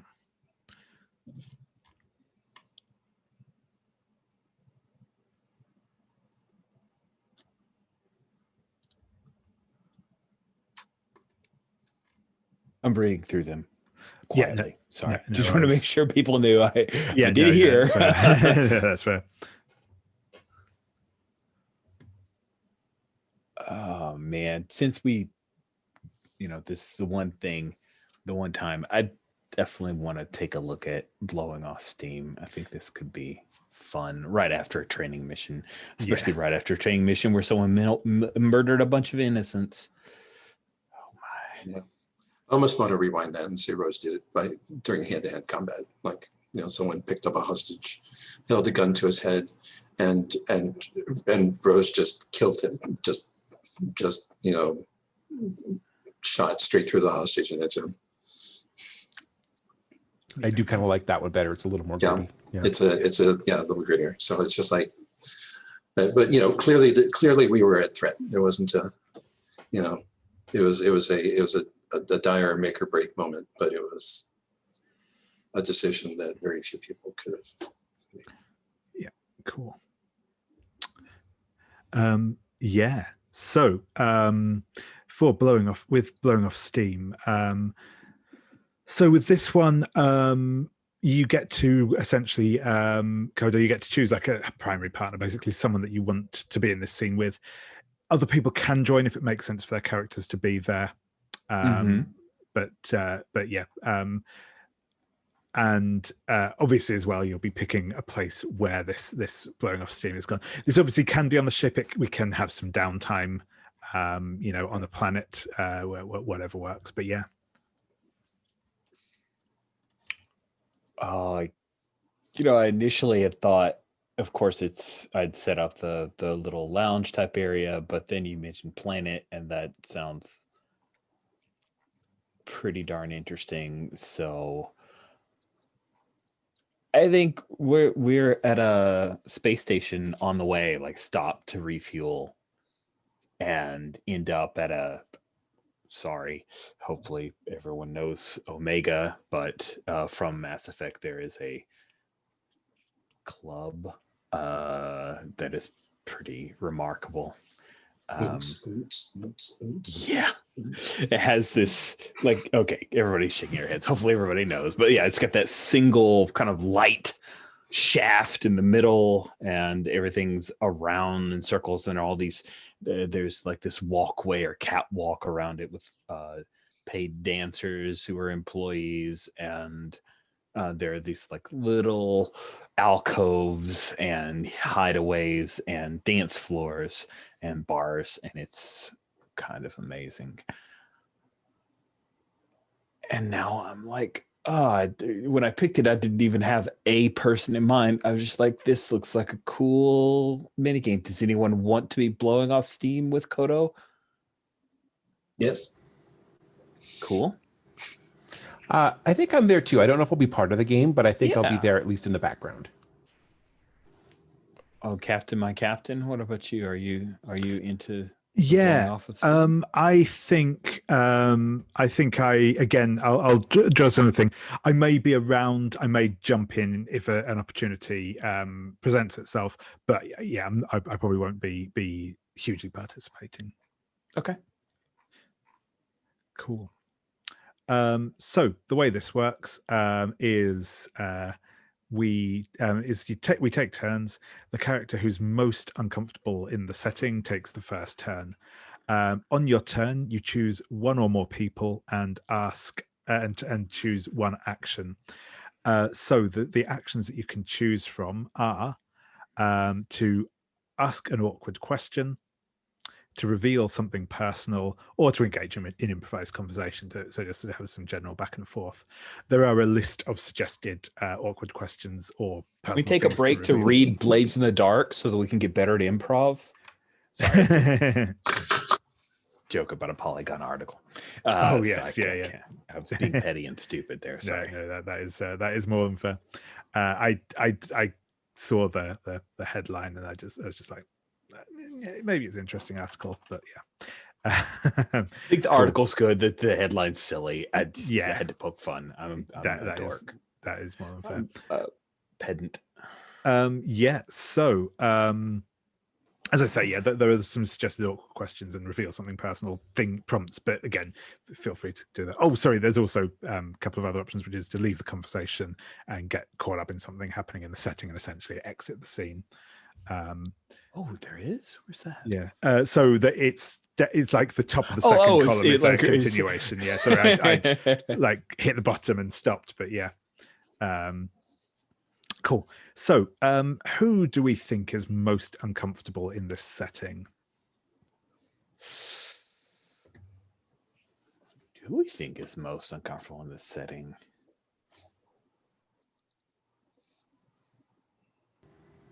Captain, are you comfortable in a seedy club that has the best entertainment in the sector?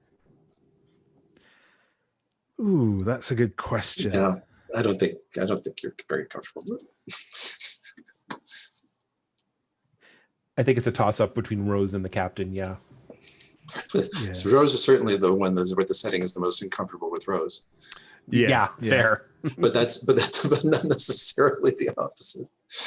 Yeah. Well, no. If you want to lead off, then Rose. As I say, I'm not voting for you. I'm voting for you to lead off. Oh, I was going to say, 'cause I'm not necessarily going to be kind of participating in this one particular. I think just so we can kind of get some pace in it. So yeah, no, that's cool.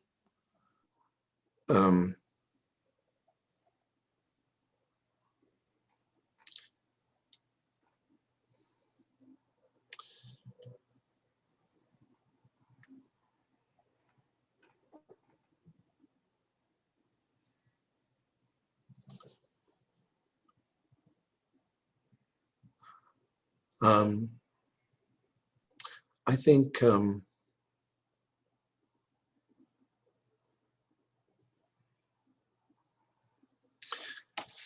I'll ask an awkward question. Kind of Rose's stock in trade.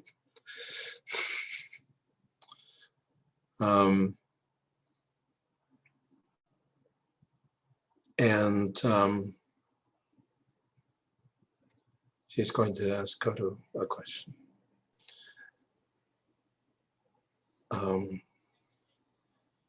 Kodo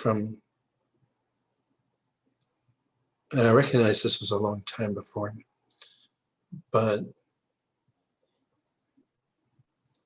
I thought maybe that you liked me in a certain way.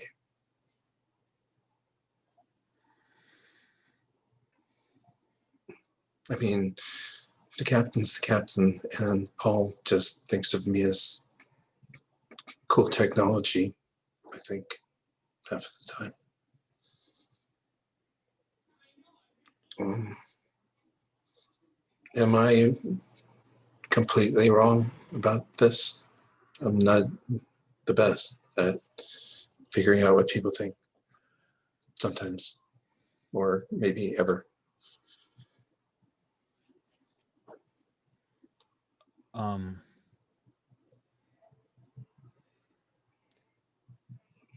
I mean, yeah.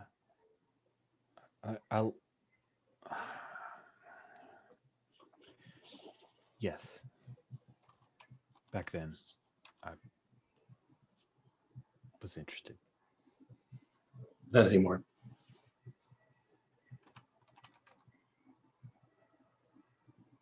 Wouldn't exactly say that. But Rose, you're so eager to do what other people want you to do. I just...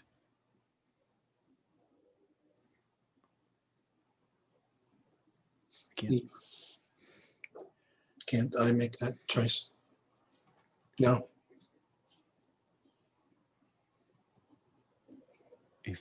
Now that you've let me. If it's really your choice and not what you think I want, because... Are those two things completely separate? Necessarily. Well, I think I wasn't. You have beautiful eyes. I've always thought so. oh, you've got beautiful everything. But you like me not just because I'm pretty. I noticed that there's lots of pretty girls around here, and lots that are dressed a lot with a lot less clothing than I have on. Yeah. And but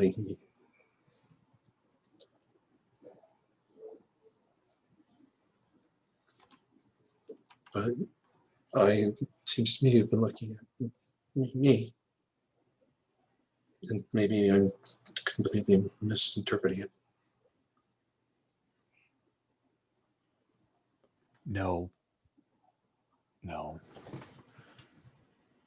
You're quick on the uptake, Rose. You always have been. You don't give yourself enough credit. You never have.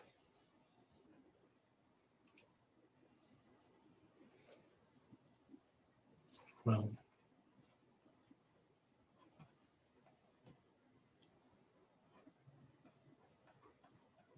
we all have our feelings, I guess.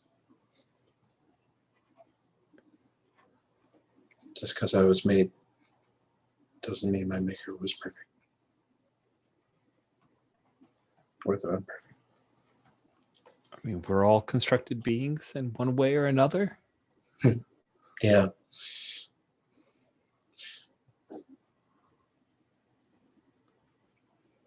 Yeah. But almost nobody sees past the surface, you know?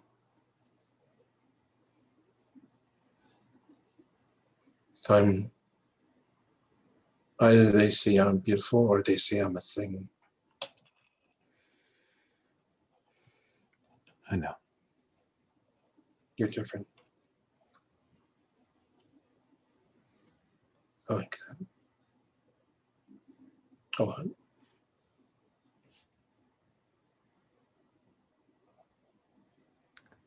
We should get another drink. I need a refill. Yeah. I'll do that. Great. And see.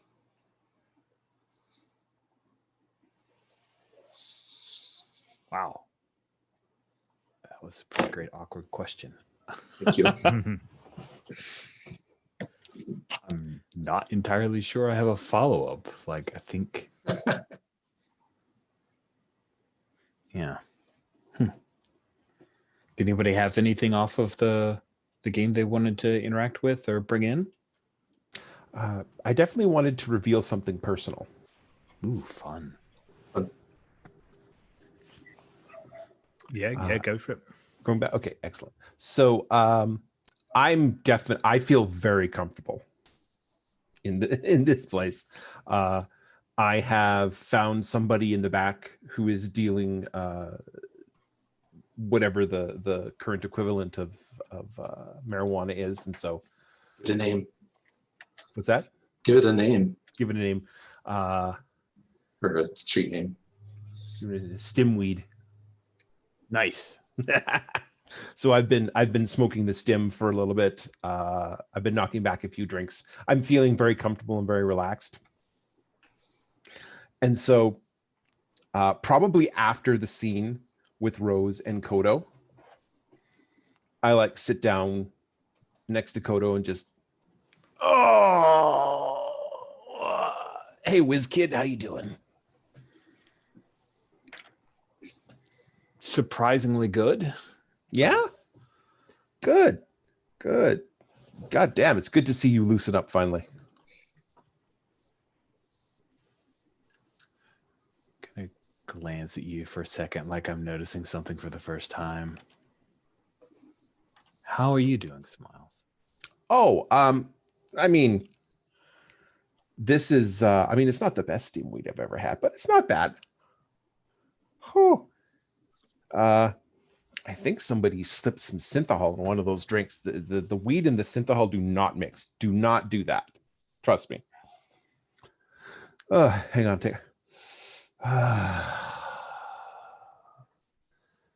Yeah, I feel like I'm finally ready to do this, you know? Wasn't sure at first. I mean, I knew I was going to do it. As soon as the captain showed up, I knew I was going to come along with him on whatever goddamn wagon train to the stars bullshit he had for us. But yeah, no, I feel like I'm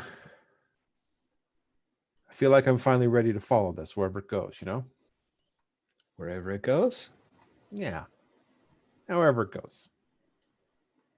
And you know, you're a big part of that.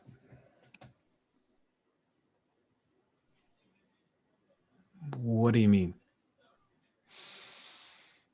Look, I mean, I'm sure you know, I've been yanking your chain these past couple of months, trying to see what you're made of. You know, truth is, you were, after the fallout of the last thing, you know, Rose went off to go back and be a program, and the captain went off to whatever he was doing, and I kept being the same asshole I've always been, but you kind of, you know, blended in, kind of went to normal life. And I wasn't sure if you wanted to give that up or not. I wasn't sure if when push came to shove, you'd want to go back to that desk. And I think now I know. And yeah, I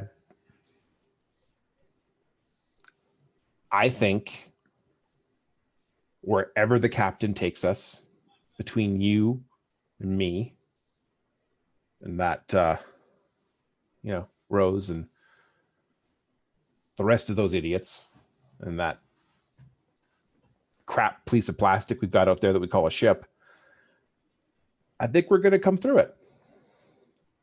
You know, I mean, some of us will be missing fingers and toes by the end of it, but I think we're going to do okay. I hope you're right. Yeah, me too. I feel better. Thanks. You're welcome. Smiles. I appreciate it. I do. I know you had misgivings. You know, coming back to this again, to this life again.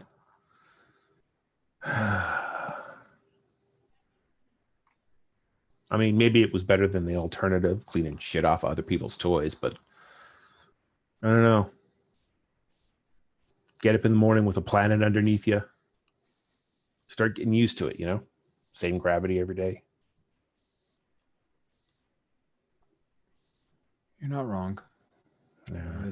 There's an appeal to that stability, I guess. Yeah.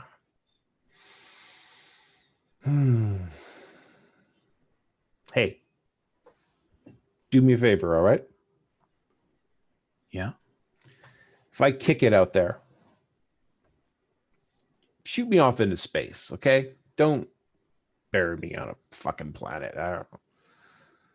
I think I'd rather float, you know? You just went on about the whole gravity, and you want to be. Well, yeah, when I'm alive, I mean, it's attractive. But when I'm dead, he wants to be in the ground. I mean, I kind of thought of it as returning to the whole circle of life thing. circle of life. Speaking of circles, Yeah.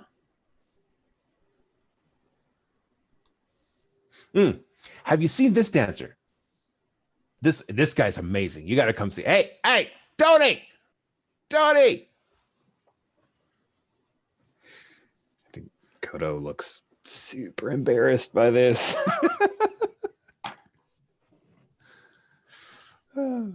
I think we'll end that conversation there. Okay. Pretty wild.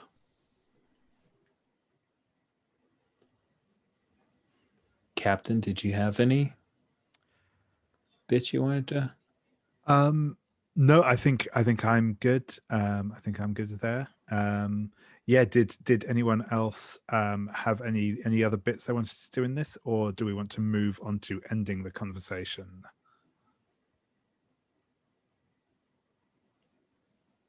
I think I'm good to end the conversation. Awesome. Yeah, same here.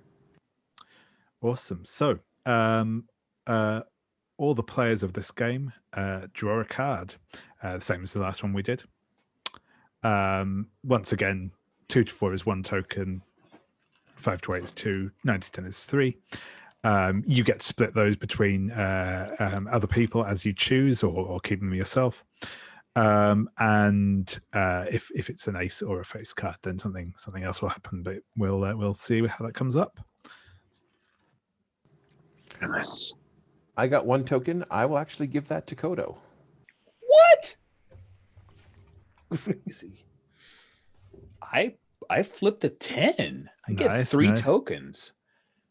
I think I'm going to give 1 to Smiles, 1 to Rose, and selfishly keep 1 for myself. Perfect. Aw, thank you. Perfect.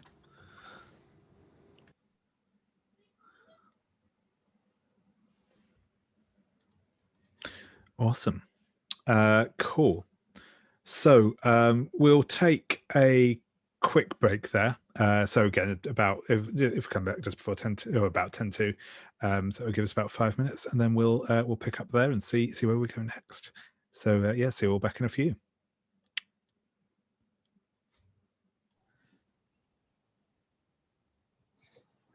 Another robot, and yeah, we so yeah, we will come back in, and that's right. That was Kodo chose that mini game. So Rose, if you would like to choose our next game. Well,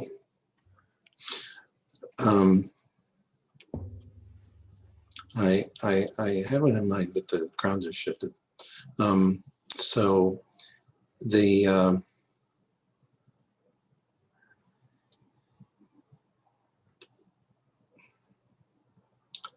there are 2 that I have in contemplation, and I'd like to hear what other people think.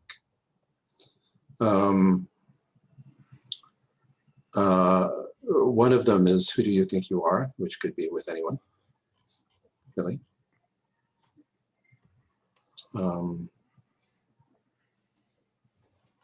And the last time we touched, which could be with Kodo.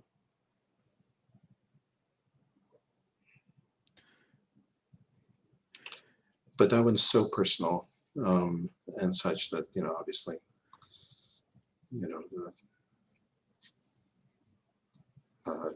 be up to Rich if he were interested in doing that at all.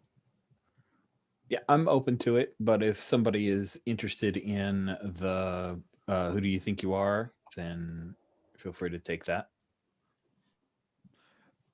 I'm cool with seeing either of those play out. So yeah, no, go for it if that's what you're interested in, Rose. As far as I'm concerned.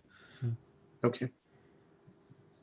Yeah, I'm definitely leaning a bit more to the last time we touched. I think that would be a nice sort of logical. All right. So then I'll do this. Then Rose and Kodo will do this.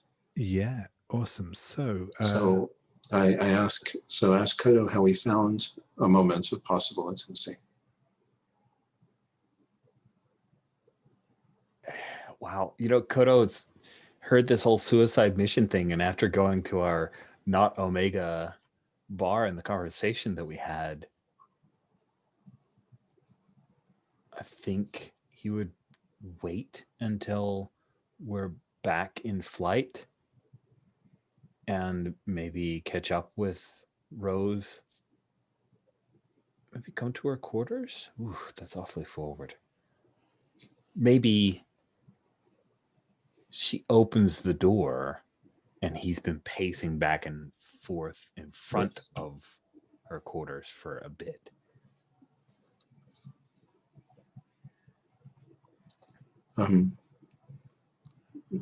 Hi. There you are.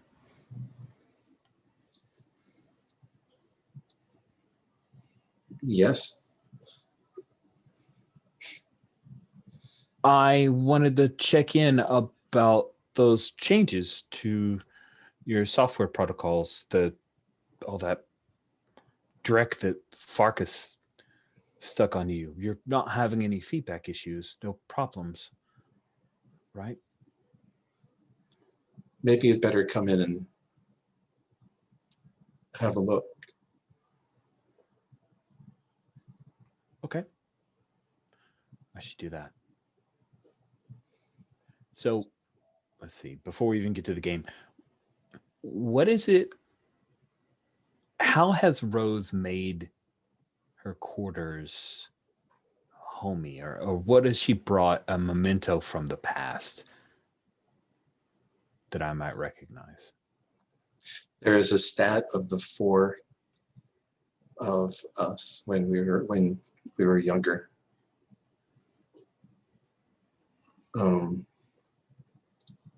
Yeah, it was, taken during a relaxed moment. Kind of arms around shoulders sort of thing. Elbow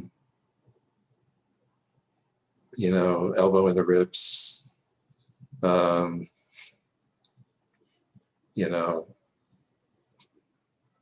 Sarcastic grins at the camera.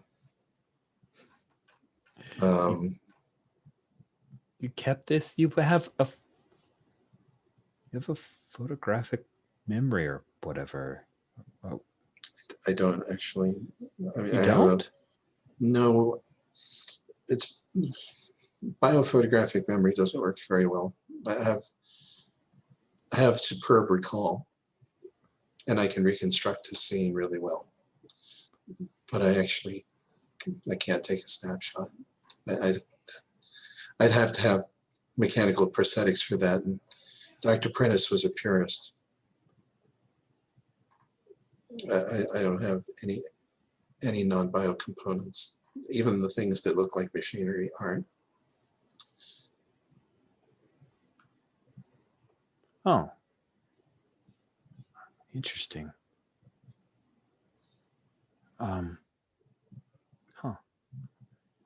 But it was also, I don't know,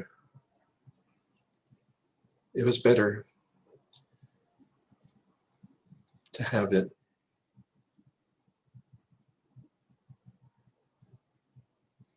not just in my head.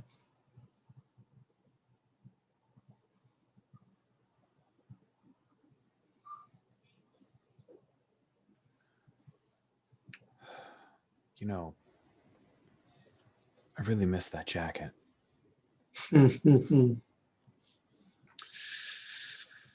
Oh God, yeah, they got run over.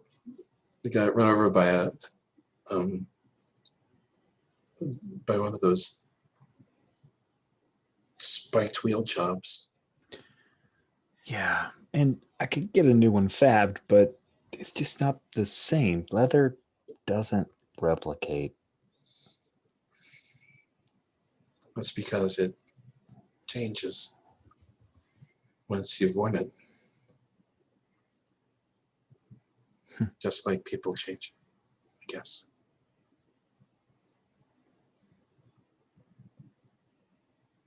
Yeah. New neural pathways lay down.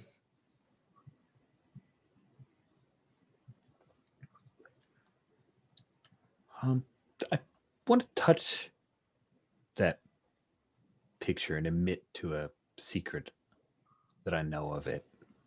May I?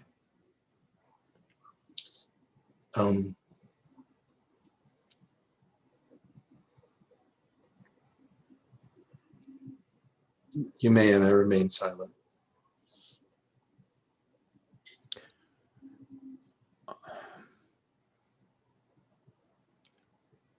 I saw you looking. We were at the station. I saw you looking at that jacket, and that's when I knew I had to have it. That's why I got it. What? That's why I wore it.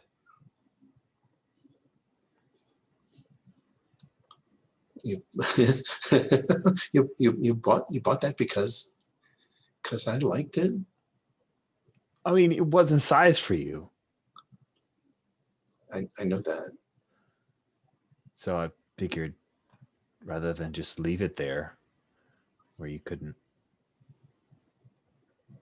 touch it, I'd just get it. So I did.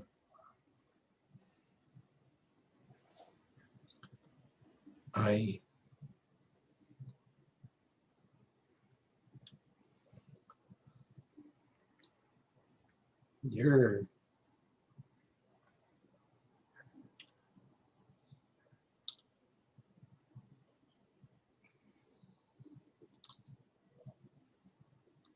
I want to touch your hand and describe the strength I perceive in you. May I?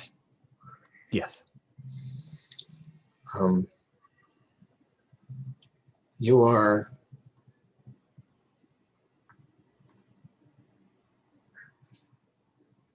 you're the opposite of me. You show people what you want them to see.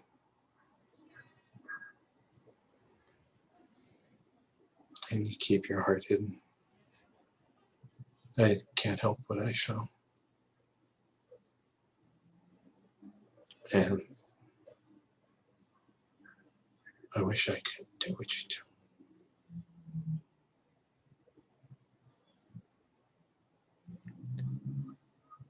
I want to touch your cheek and tell you how special you are. May I?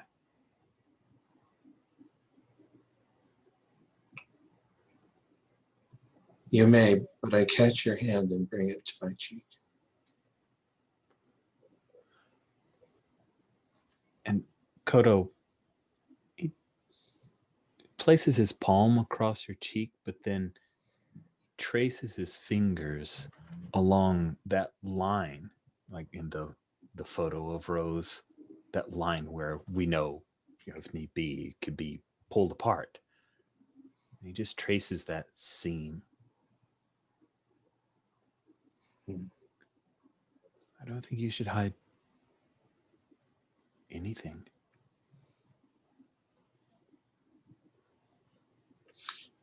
You're not.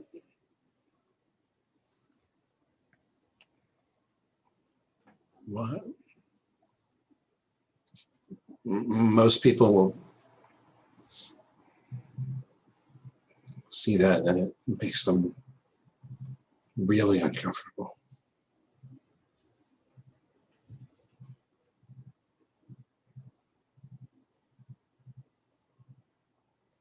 Because I'm not human, but I'm not obviously a machine.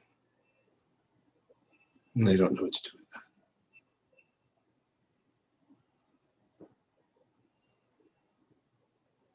Most people are pretty stupid. Yeah. But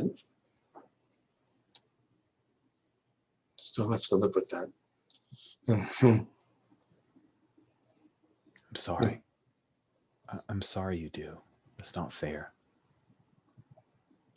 I want to touch your ear and whisper a promise I shouldn't make.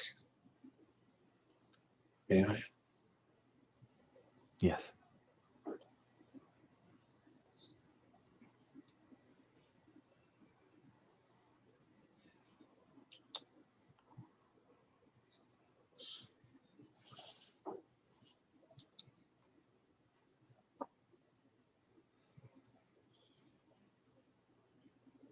if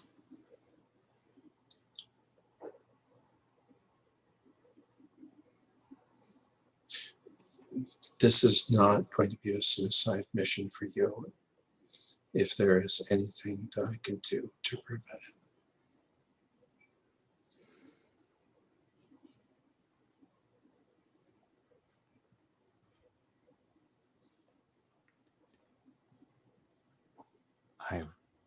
Anything.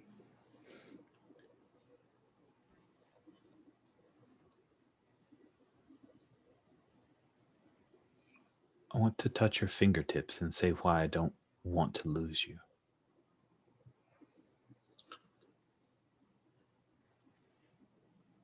May I?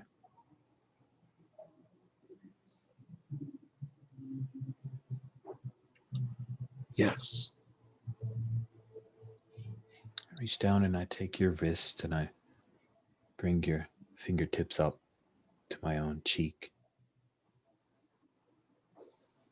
Rose, I know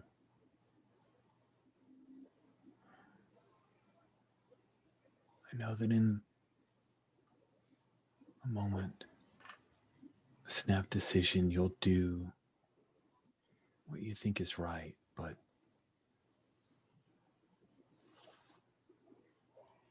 if I live because you threw your life away,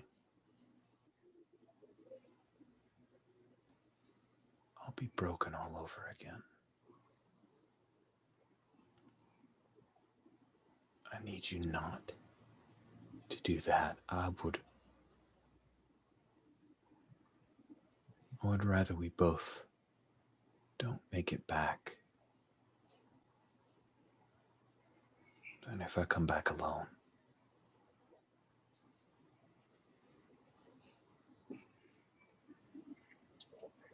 I want to loosen my clothing and say something vulnerable. May I? Yes.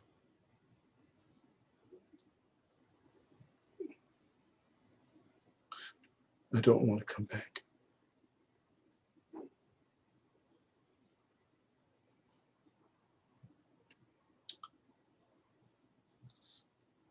I've seen what this world has for me, and I don't like it. This is the best.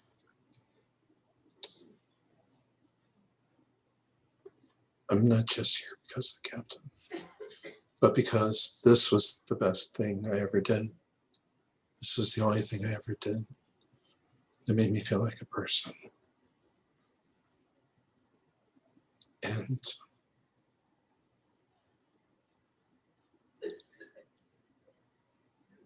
I love you.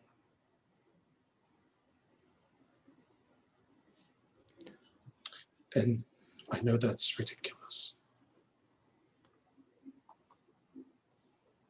And maybe it's meaningless, given who I am.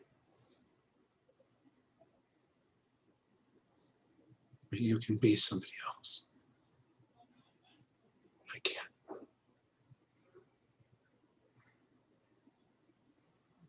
And if I could do something to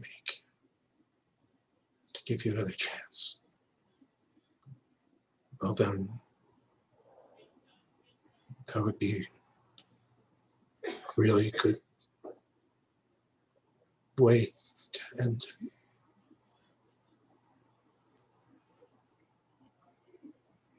I want to not only touch, but kiss you. May I? Only if I can kiss you back.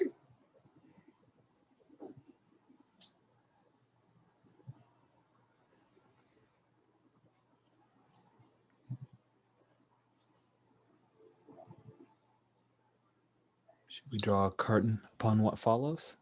Yes, you may. And everything fades to black. Awesome. That was really nice. So we end that as ever. With both of you will draw a card, and it's the same as again. You get to choose how you distribute those tokens as you see fit. A 3, of course. So 1 token for yourself. 1. And then 2 more. Oh, I'm giving one to you, Rose. I'm giving mine to you. So there. Very cool. Awesome. So looking at the time, we've probably got time for one more game. Well, first I just want to check, are people okay if we do run over a little bit? I'll try and keep us to like the region of half past, but if we take a little longer, yeah, cool. Perfect. So it is now back around to me in terms of choosing a game. So I'm actually I'm going to ask, because technically I am not allowed to choose to play this game as the captain, but I am going to ask Smiles, would you be interested in trying out the loyalty mission mini game? Absolutely, yes. I was thinking that would be a fun way. Yeah, exactly. So awesome. That's cool. Yeah. I'm so happy you're doing that. Awesome. Yeah. It's I quite like this one. So yeah, this one is, and this is why I wanted to check in. This one is a little, certainly it's not necessarily going to run longer than the others, because it's quite more action based, but it's a little bit more moving parts in it, put it that way. So yeah, as I said, this one usually is played would be chosen by Smiles in this case, but in general, so the focus of this is going to be on the 2 of our characters. Other people can join in as well if they wish, though they're less mechanically involved in this one. We'll touch on how that works out in a second. I will be turning now to Smiles. So the player initiating the mission follows the stages in the instructions here. I'll help you through those if you wish, because as I said, this one is a little bit more involved. You can, at any point, you can choose to withdraw and fail the mission. We can always do that. I get to make some choices and answer some questions at various points as well. And we have there's a bit more card drawing in this than there is in some of the other games too. So we'll touch on that when we get to it. But yeah, so this one takes place in several stages. So the first stage is the request. So Smiles, you will seek out the captain and steal them away from everyone else. So you will ask me what task I'm interrupting and how your distress and worry shows to me. So what task am I interrupting? Yeah. So I think at the point that you coming on this, we've just I think we're just gearing. We've just come out of a jump gate. We've just got through the sort of the checks and stuff at this gate, and I'm kind of plotting out the course to our next destination, resetting some of the transponder codes, and just generally sort of fiddling about with that sort of admin stuff in the cockpit. And how does my distress and worry show? I think it's quite the. I think it is just the fact that Smiles does come across normally as quite cool and in control, and that is not the case, I think, when you come looking for me. Quite agitated. Yeah. Okay. I draw a card and describe the mission I am going on. So I'm going to draw that card now. 2 of clubs. I know I can't do this without you, and I tell you how I feel about that. Clubs, a mission focused on violence, passion, or rediscovering my fire.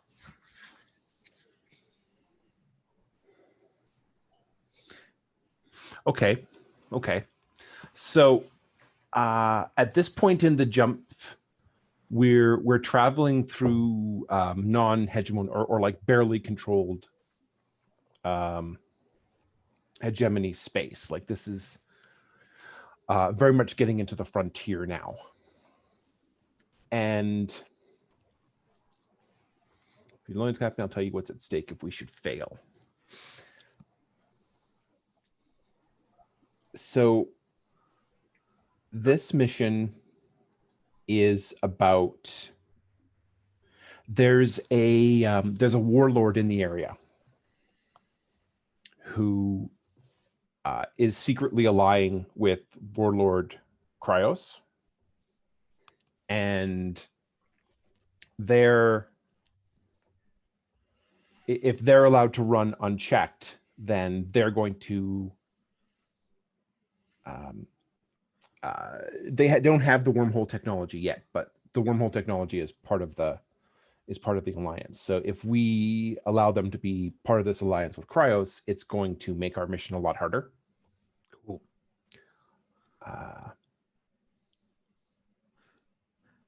So this is definitely something that, that's what's at stake. I know I can't do this without you, and I tell you how I feel about that. I wasn't sure I wanted to bring this mission up. To be honest, I was hoping we could kind of avoid doing anything in this area. This place has some bad memories for me, but from what we've seen in the past month of our travels, we can't skip by this place. It has to be done. Yeah, awesome. That's cool. So next we go on stage 2, which is the preparations. So you get to choose one of these options, and then I will answer the question that that's asked from it. Distance is also one person or wrong place for what evidence my mistake shows. I like we spend some time together and you finally see how much time has changed me. What part of me from the past is gone forever? What has taken its place? Ooh, yeah. So I'm thinking the way I sort of I see this is that maybe the time we spend together, I think, is we kind of dock at a space station sort of at the edge of this warlord space, and kind of get on a sort of another transport. We just kind of get on with false papers, kind of do the going behind enemy lines type of thing. That's kind of what throws us together. But I think I realize I'm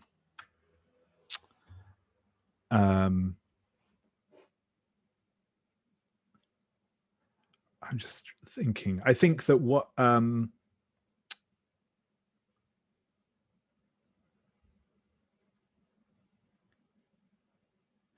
think I realize that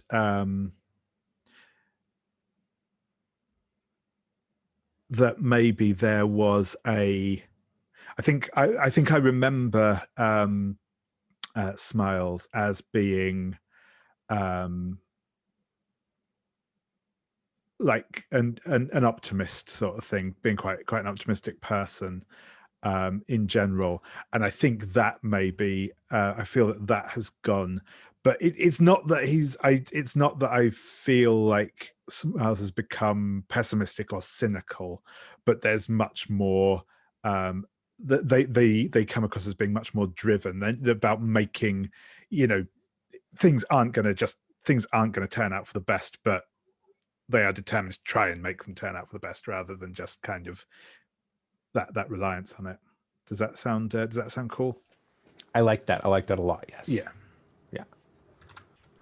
Awesome. Okay. I'll just read stage 3 here quickly. The captain. I think that's the end of that. Yeah, that's it. Yep. Stage 3, the away mission. The captain and I leave the ship. Whoever wants to come along does as they wish. Who else comes along, if anyone?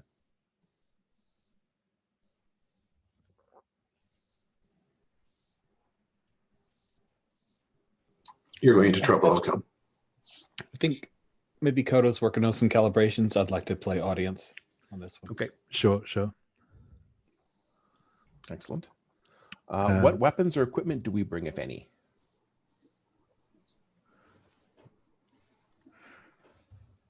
I'm wondering if this is maybe some sort of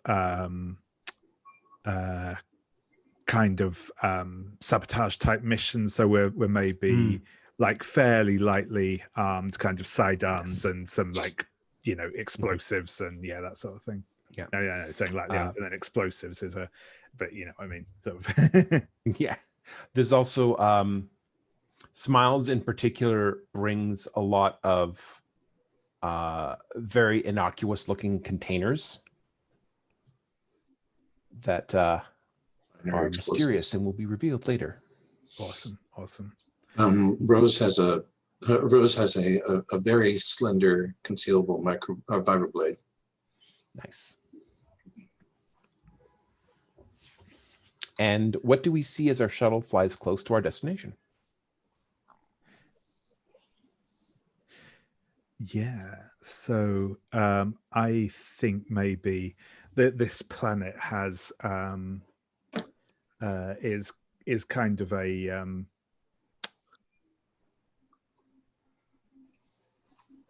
it's quite green, it's quite lush. I think part of the reason that this particular warlord has managed to control territory and stuff well is because they are a major food producer in the region, and other things. And I think that there is like as we're sort of coming down, it's one of those into the starport. There is like a big sort of that sort of cross between like almost like a castle and a sort of tower block, a sort of skyscraper type building, sort of where the warlord is ensconced. He hasn't changed. They haven't changed. All right. I draw 3 cards, and the captain and I take turns describing how the mission goes based on the cards drawn. Anyone on the crew, even if they are not physically present, may spend 1 token to discard a card and draw another. So I'm just going to draw 3 cards here.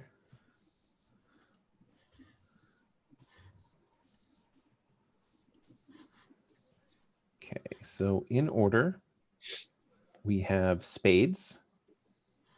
I choose one of us is badly wounded. What obvious scar does it leave? We are betrayed by someone or something. Why won't we believe it?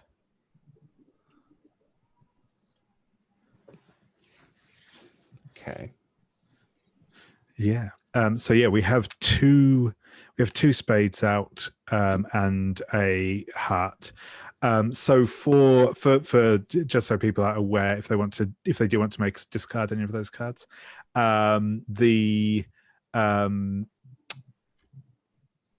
we are looking obviously. So yeah, we have each of those cards that we have to resolve has 2 choices on each suit. Sorry, of card that we choose has 2 choices, and we'll make one or other of those per card that we go to.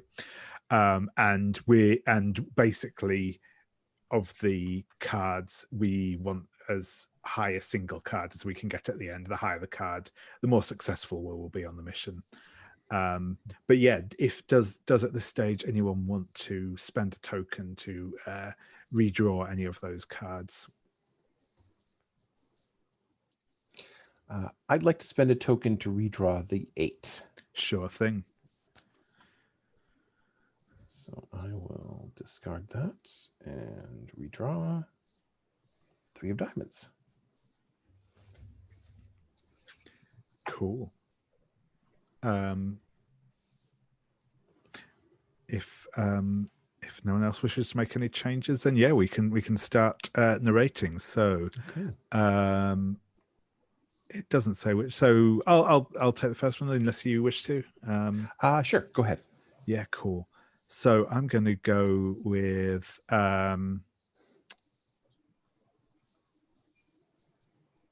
yeah, we have diamonds on there, so I'm going to take the 3 of diamonds and go with everything goes exactly according to plan, except for one thing. What is it?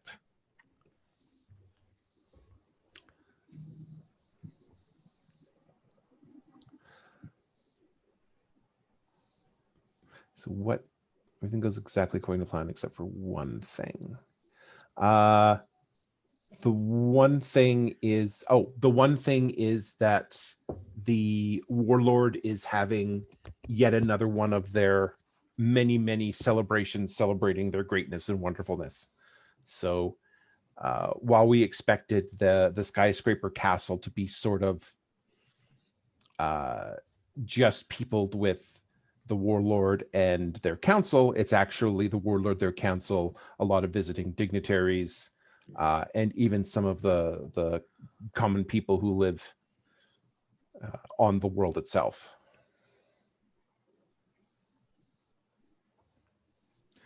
Awesome. Yeah, so you get to choose the next card and the option from there. I'm going to go with the 2 of hearts.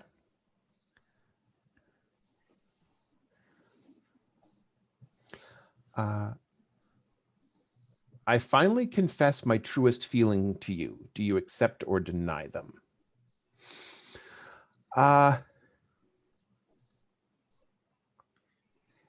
And what I confess,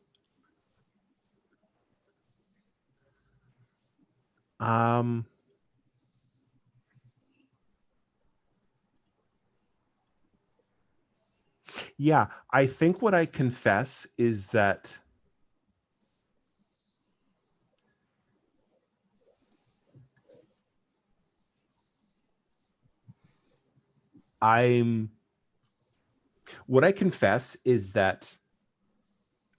I trust you now in a way I didn't before.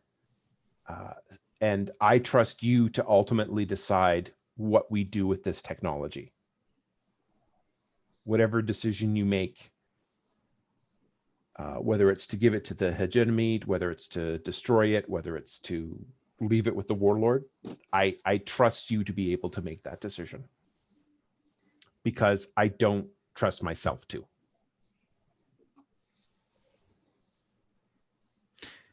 Yeah, and I think my response to that is to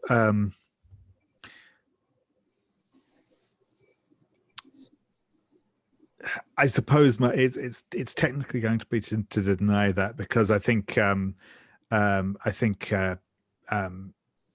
kind of pats you on the shoulder and says, I appreciate it, Smiles, but honestly, I trust you to do right thing more than I do myself. We'll see this through together and we'll see what comes of it, but you'll know what to do when the time comes.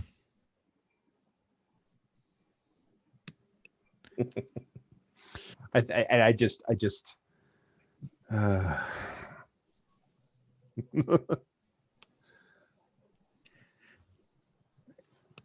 and then I believe the last one is to you.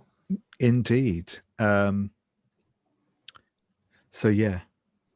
And I think that, like, I feel as though, because we didn't frame that particularly, but I think maybe, like, in that last scene as we were having that conversation, I feel like that was kind of at the point where we're, you know, having a kind of nondescript corridor battle with some of the yes, perfect. You know, shooting blasters down the corridor as you know, we're having the conversation. But yeah, I think on this one, I'm going to say one of us is badly wounded, and what obvious scar does it leave? So my first question would be, is that just you and me? It could potentially be Rose as well. I think the questions are more aimed, I think, at the kind of the two people who the focus of the mission is on, but I don't see a reason why it couldn't be. Okay. I'd like to take that unless Rose would like it. I think it would be very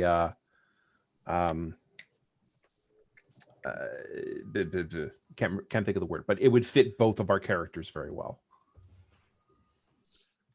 I can totally see it happening to Rose.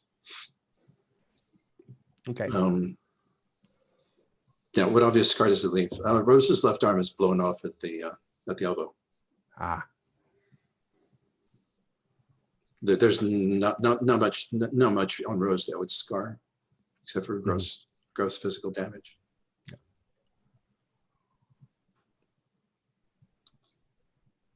So yeah, so she basically a mini grenade was pitched at the battle, and she clapped her left hand down on top of it. Nice. Blowing her hand and forearm off and preventing everybody else from getting blown to pieces. Nice. So we now get onto we've now resolved those 3 cards. So from the 3 cards drawn, we take the highest and the rate. So we got a Jack as our highest. So on a 10 or a royal, the mission is a success. How does it go off better than we hoped, and how does it inspire the rest of the crew? Do you? I'll throw it over to you first, Smiles, if you have any thoughts on how kind of our success looks in this mission.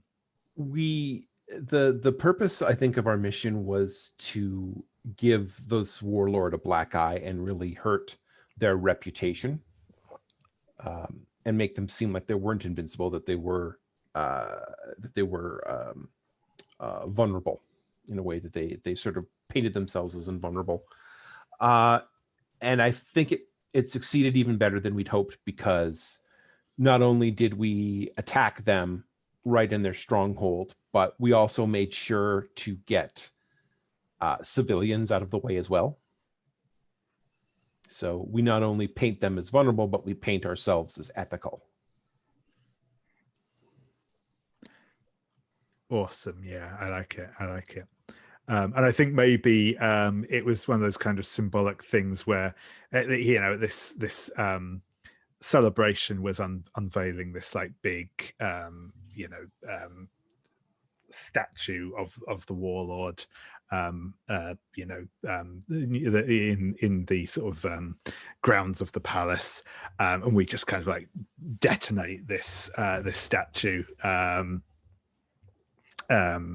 the unveiling, and it's you kind of start getting those, like, the resistance movement on the planet is starting to kind of gear up and all this sort of thing.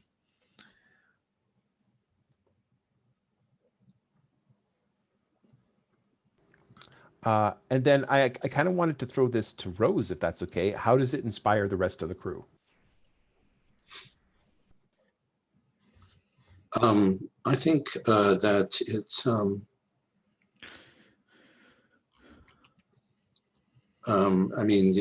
it shows that we can work together. That was fairly untested, and very much in doubt, right? Suicide mission.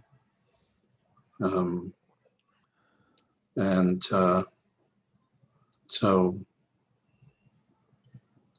I think people see this as a warm-up for the big operation. And we took our lumps, but we got what we wanted.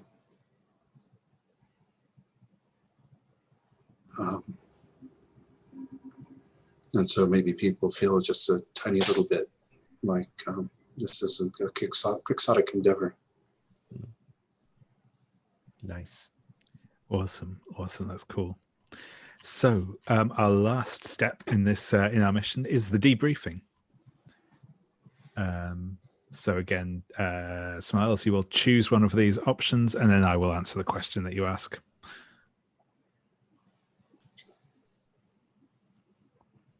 So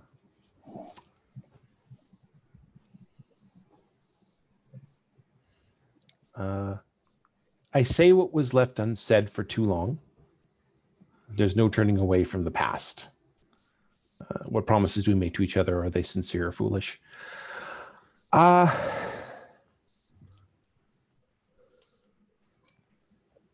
So one of the things that I see in the past for these two characters is that for various reasons,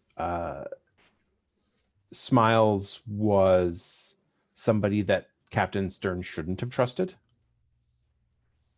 I definitely had ulterior motives for being on original missions. I definitely was in the pay of somebody else while we were working together.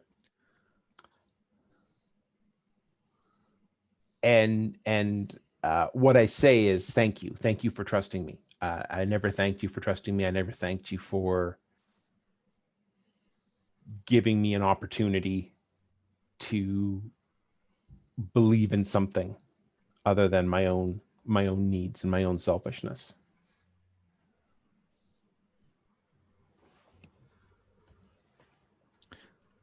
Yeah, awesome. And I think that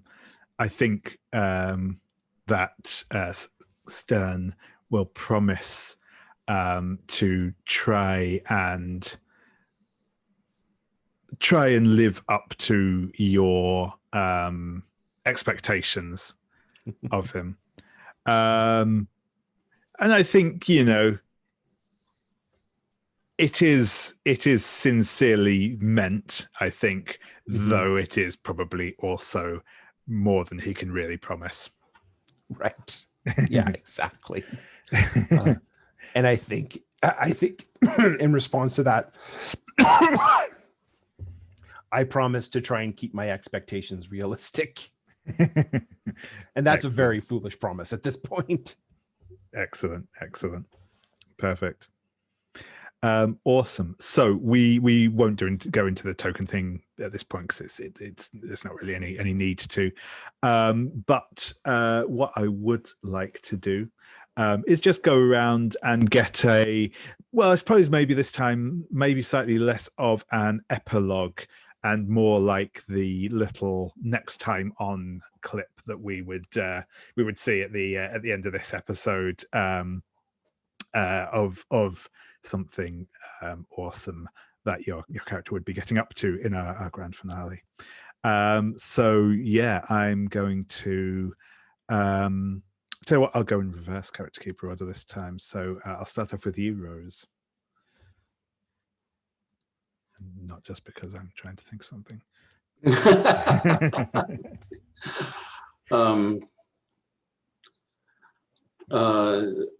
think Rose. I think Rose is with Kodo and tousling his hair with her one hand.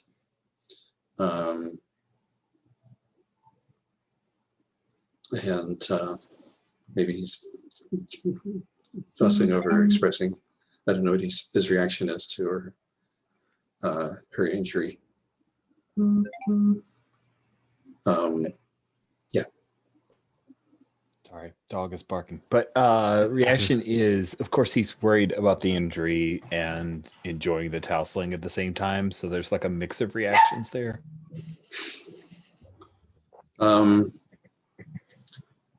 She says the rest of me still works.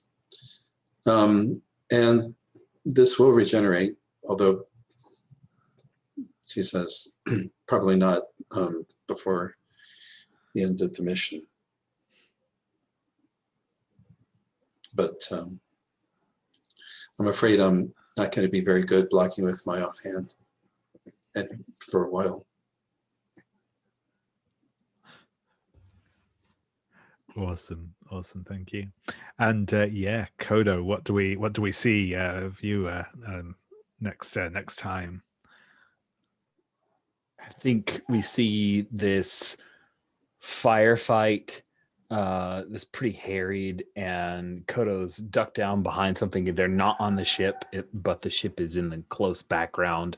We see flames and smoke, and he's on his data slate and also on comms with Rose, and Rose is telling him to activate the Death Blossom sequence. And he's like, no. Awesome. And yeah, Smiles. So we see a scene of Smiles, and there's tense music in the background. We see Smiles taking some kind of pills while working at a terminal, and we hear a voiceover of, that information could only have come from our ship. Who could have sent it to them? Awesome. And yeah, I think the last scene we see with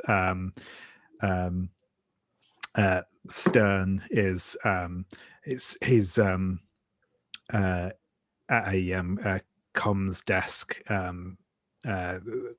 It was communicating, and it says,